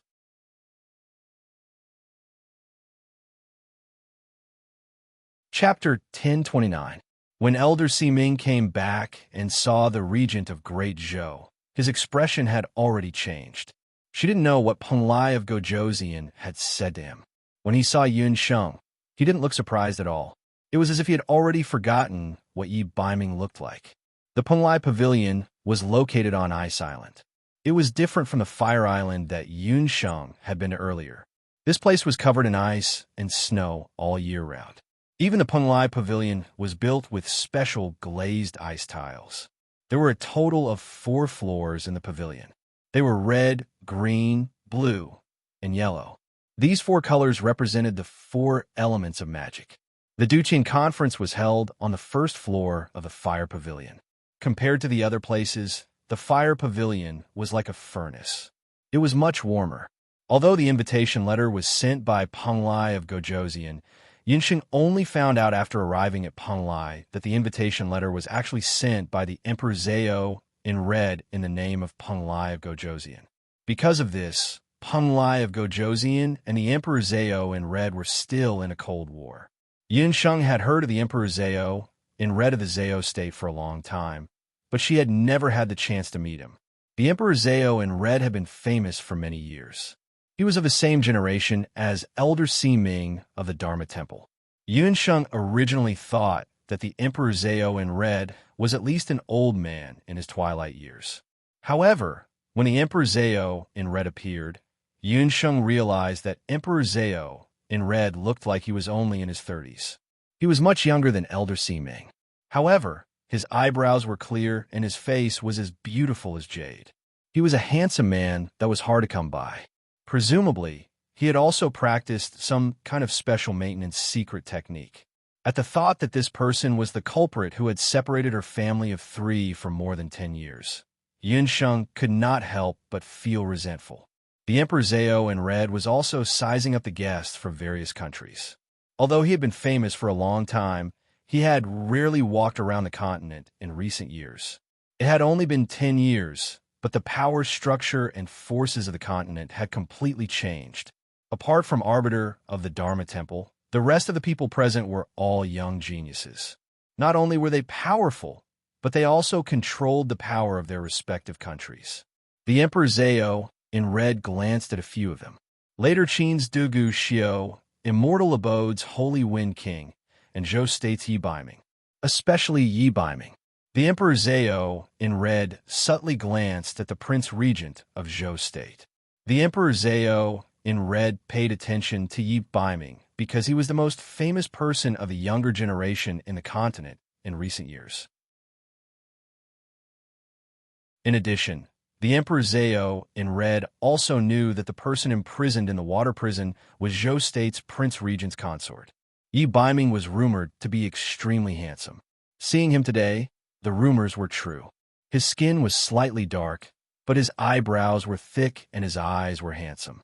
He had an imposing appearance. Even Ji Rumo, before his disfigurement, was comparable to him when he stood next to him. Among the people present, Elder Si Ming was the oldest. He coughed softly and said, "The Emperor Zhao, since everyone is here, you should tell everyone what the purpose of this Duqian meeting is. Everyone, please don't misunderstand. This Duqian meeting was initiated by Peng Lai of Gojoseon. I'm only participating in the meeting. The person in charge of hosting it is still Peng Lai of Gojoseon." The Emperor Zhao, in red, smiled and walked to the left side of Peng Lai of Gojoseon and sat down. The rest of the people also took their seats. I'm sure everyone still remembers that 3 years ago, part of the Duqian blood seal was damaged. The power of the blood seal weakened day by day. These days, the Duqian blood seal is even more unstable. Peng Lai of Gojoseon and Ji Rumo summoned a few of the Peng Lai summoners who were responsible for guarding the Duqian blood seal. Everyone started to discuss among themselves. Elder Si Ming nodded and said, "I've already predicted that if the blood seal collapses, the millions of people on the mainland will be in deep trouble. Then what should we do? Are we just going to sit here and wait?" Li Cheng panicked. Tang Yuan was very close to the Duqian blood realm. If the Duqian blood seal collapses, the first to suffer would be Tang Yuan. Among the big countries, Tang Yuan was the weakest. When Li Cheng heard this, his expression changed, and he looked around with a pleading look. "The only thing we could do now is to find the 8 barren artifacts as soon as possible. To be honest, one of the 8 barren artifacts, the Heavenly Fate Mirror, has always been in the temple." Elder Si Ming thought for a while and decided to tell everyone the truth. The temple had always treated the Heavenly Fate Mirror as a secret. However, now that the mainland was facing an unprecedented crisis, Elder Si Ming did not dare to keep it a secret. Legend has it that the Heavenly Fate Mirror can predict the fate of the heavens. As long as there's one divine artifact, the rest of the divine artifacts will be attracted. The mainland is saved. The vice president of the Hunters Guild felt hopeful. Elder Si Ming shook his head and said bitterly, "However, the Heavenly Fate Mirror has been damaged. In the past few years, its divine power has disappeared." Elder Si Ming was also speechless. He had also found out that the Heavenly Fate Mirror had lost its ability to predict the fate of the heavens a few years ago. Strictly speaking, it was when the Heavenly Fate Mirror failed to predict that Yunba of Zhou State would fall that a crack appeared on the Heavenly Fate Mirror. Elder Si Ming had tried to repair it many times, but it was to no avail. The 8 barren artifacts were damaged. Yun Sheng, Dong Wang Ling, and Dugu Xiu looked calm on the surface, but their hearts were in turmoil. The 3 of them had at least one or a part of the 8 barren artifacts. However, just one or a few divine artifacts were not enough to stop the 8 barren tribes' counterattack. "Elder Si Ming, I wonder if you have the Heavenly Fate Mirror with you? Among my entourage, there's a master blacksmith from the elf tribe. Perhaps he can help," the Holy Wind King said. This was related to the safety of the mainland. If the 8 barren tribe invaded, the immortal abode would not be able to protect itself. Therefore, this time, the Holy Wind King was willing to help repair the Heavenly Fate Mirror. Hearing that, Elder Si Ming took out the heavenly fate mirror from his storage ring. He also guessed that the Duqian meeting this time must be related to the Duqian blood seal.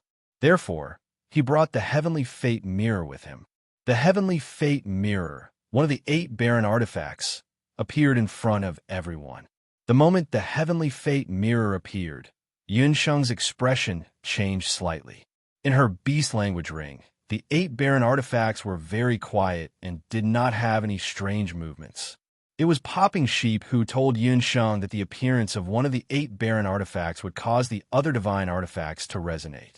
However, if the divine artifact was stored in a magic seal or a special storage medium, it could prevent the resonance. However, the heavenly fate mirror had already been taken out, but it did not resonate at all. Could it be that the heavenly fate mirror was damaged, so it could not resonate, or this heavenly fate mirror? Other than Yunsheng, the rest of the people had already surrounded it and were clicking their tongues in wonder at the Bahuang mirror. At first glance, there was nothing special about this mirror. It was oval-shaped and half the height of a person. It was the same as a normal bronze mirror. However, when a person stood in front of it, it would not reveal a person's reflection like other shadows. The damage that Elder Siming was talking about was a crack on the surface of the mirror. The master blacksmith from the elf tribe had already entered. After bowing to everyone, he walked forward and checked the crack on the heavenly fate mirror.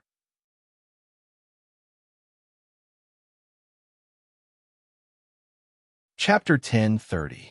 15 minutes later, the fairy weapon forgery master finally came to a conclusion. "I'm sorry, I can't fix the crack on this mirror." Hearing that, everyone's faces were filled with disappointment. According to Divine Wind, this Grandmaster Blacksmith was already one of the top blacksmiths in the Immortal Residence Nation. If even he couldn't repair it, then there was probably no one else in the continent who could. Yunsheng looked at the mirror. She understood what the fairy weapon forgery master meant. From her point of view, the material of this mirror wasn't special, but the fire that was used to make it was special. She was probably the only person in this world who could use the fairy fire to fix this mirror. Elder Siming, I have a question. Why do you think that this mirror is the heavenly fate mirror? Yunsheng wanted to ask this question. There are thousands of mirrors on this continent. Why did the Dharma Temple think that this mirror was the heavenly fate mirror? Because it can predict the future. The heavenly fate mirror can predict the future of the continent and the fate of people, Elder Siming said confidently. In this world, the only mirror that could predict the future was the heavenly fate mirror. Has anyone predicted it before? Yunsheng asked again. Prince Regent, are you doubting the authenticity of the heavenly fate mirror? Actually, the heavenly fate mirror is a sacred item in the Dharma Temple. Not many people can see its true appearance. All these years, the only people who have seen the heavenly fate mirror are me, Wen Su, and my other disciple, Ru Yi. Other than Wen Su, the heavenly fate mirror has always been able to predict what will happen to me and Ru Yi. However, I can't go against the will of the heavens. I won't use the heavenly fate mirror so easily. Elder Siming still believed that it was the real heavenly fate mirror. Elder Siming snorted and put the heavenly fate mirror away. Both of you, let's not hurt each other's feelings. Since the heavenly fate mirror can't be fixed, let's find another way. In fact, it doesn't matter whether we can find the 8 barren divine artifacts or not. The Zhao state has already found a way to strengthen the Dutian blood seal, and that is, the Emperor Zhao in red was about to announce. The Emperor Zhao, bad news. The first summoner has been found severely injured and unconscious at sea. A summoner rushed in. The first summoner was the Zhao states, second only to the Emperor Zhao in red. Could it be that a spy from the Bahuang tribe had snuck in? The Emperor Zhao in red and Peng Lai of Gojoseon looked at each other and saw the shock in each other's eyes. The Duqian meeting was also interrupted because of this. The Emperor Zhao in red invited Elder Siming to go with him. Peng Lai of Gojoseon apologetically told everyone that they would stay at the Peng Lai Pavilion for half a day. He had already prepared a banquet for everyone. Half a day later, when the Emperor Zhao in red returned, they would meet again. After saying that, Peng Lai of Gojoseon also hurriedly left.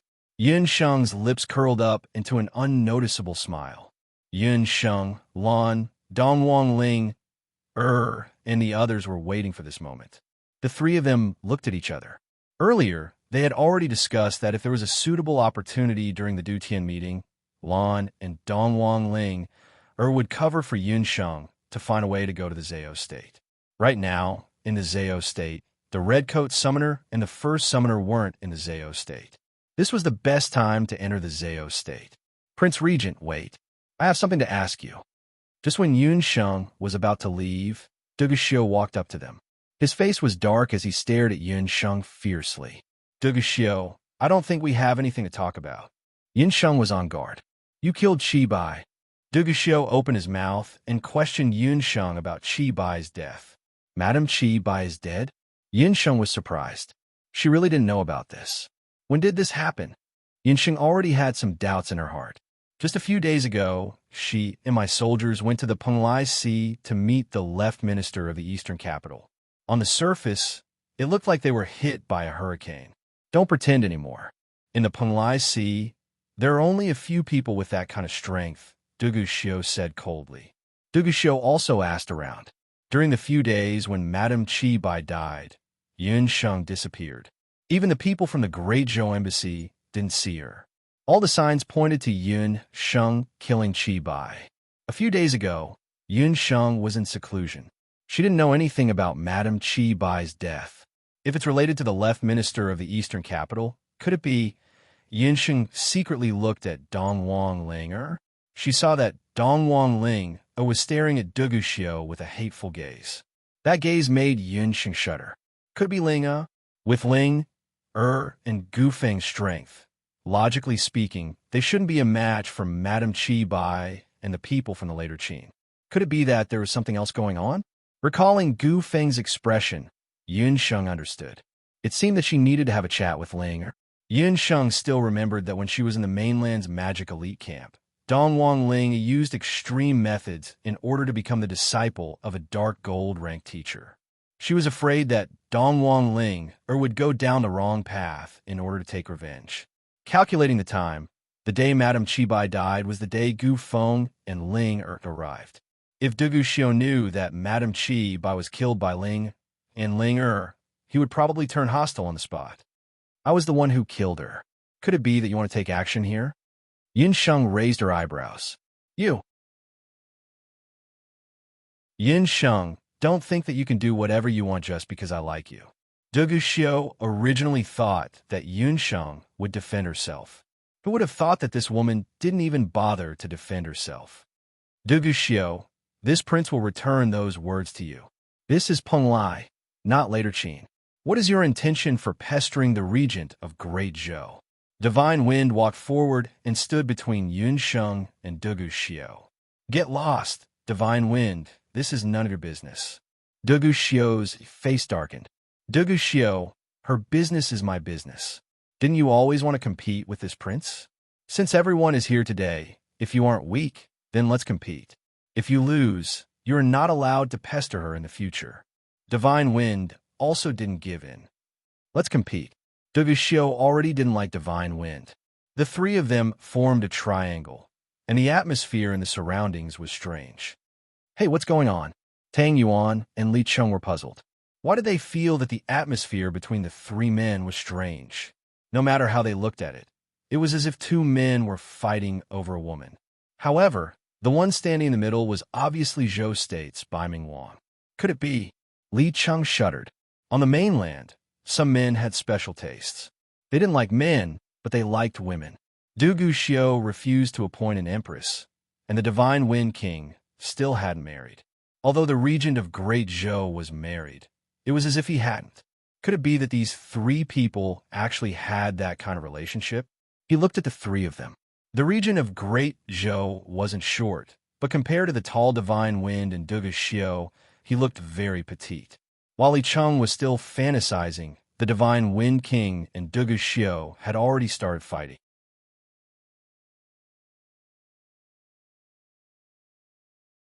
Chapter 10:31.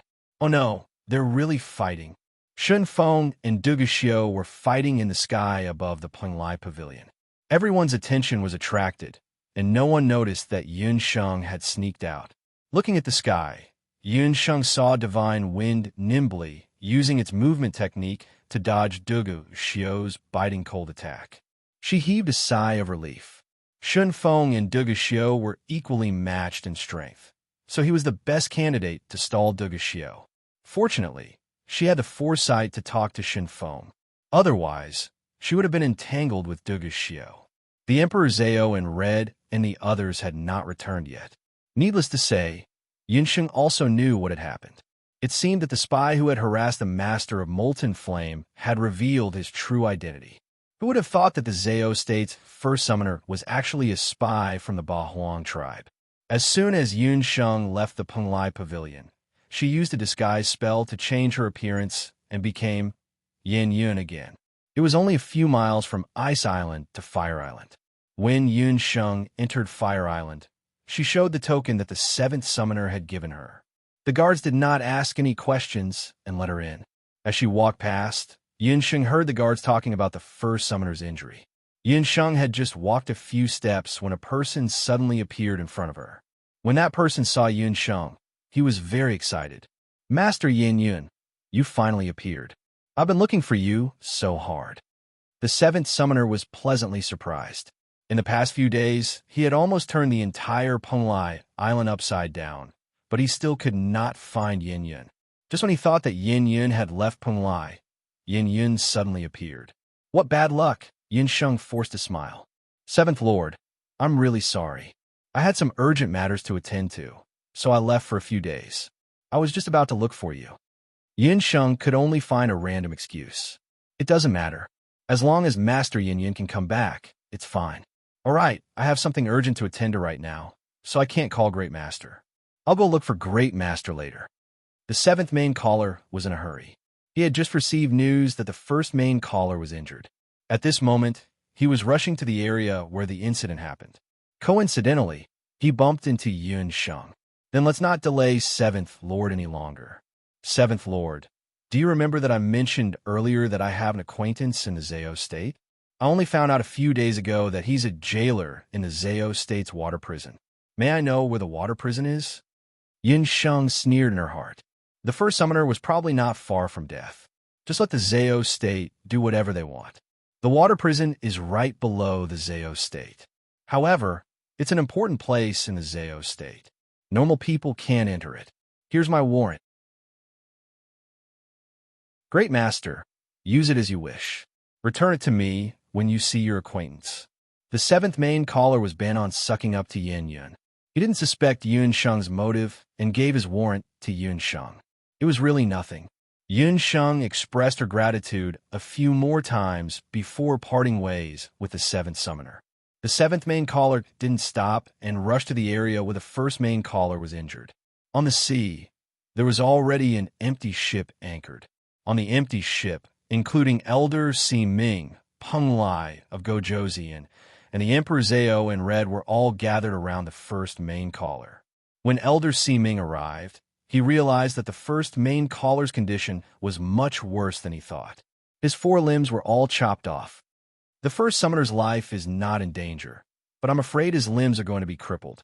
After Elder Si Ming checked, he used some magic healing and some magic potions. The first summoner's eyelids twitched before he woke up. "First main caller, what happened?" The Emperor Zhao in red had worked with the first main caller for many years. He was very clear about the first main caller's strength. Judging from the first main caller's injuries, he must have been ambushed by the enemy. The first main caller didn't know what to say. He could only use a few words to describe his current mood. It was really fucking annoying. The first main caller was indeed a spy from the Bahuang tribe. However, he was different from Madame Chi Bai and the others. He came to the Bahuang continent as a spy many years before Madame Chi Bai and the others. He didn't belong to the Bahuang tribe. Instead, he came from the highest authority of the Bahuang tribe, the beast god Altar.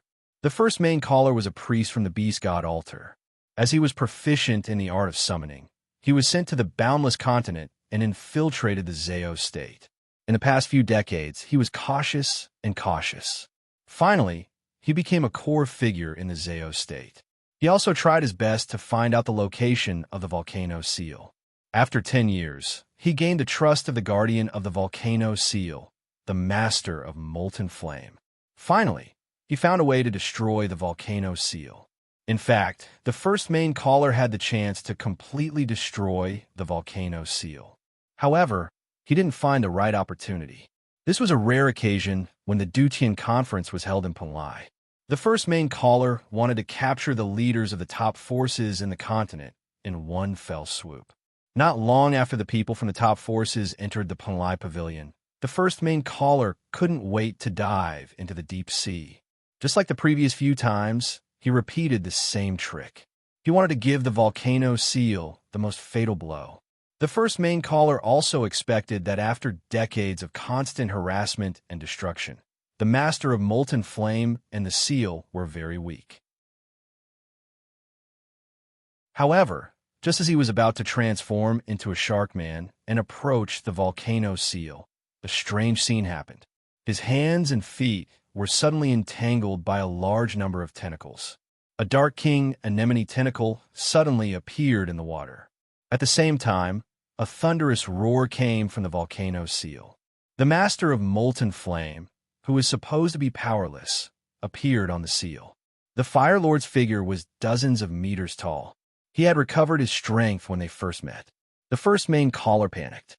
He immediately understood that he had been ambushed. The Fire Lord's anger caused the entire sea to tumble. Under the pincer attack of the Fire Lord and the King Anemone Tentacle, the first main caller had no choice but to cut off his own limbs at the last moment. Then, he used a magic item on his body to barely save his life. In the face of the Emperor Zao in Red's interrogation, the first main caller couldn't say a word. He could only nod his head vaguely. This is too much. The people of the Ba Huang tribe must be trying to save the woman in the water prison. There's no time to lose. Let's return to the Zao state immediately. I will use the blood of that lowly celestial fox people woman to avenge the first main caller. The Emperor Zao in Red was furious. These people from the Ba Huang tribe were too much. They dared to break into Panlai and commit murder. Wait, first main caller, why did you enter the sea? Panlai of Gojoseon, who had been standing beside him, suddenly asked. The first main caller was shocked. He didn't know how to explain. Also, Rumo has some knowledge of medicine. Looking at the first main caller's injuries, it seems to have been caused by him severing his own 4 limbs in order to escape. G. Rumo's words made the first main caller's complexion turn even paler. You're tuning in to the Romance Rendezvous YouTube channel. We're so grateful for your support, and don't forget to subscribe to join us on this incredible journey through captivating stories.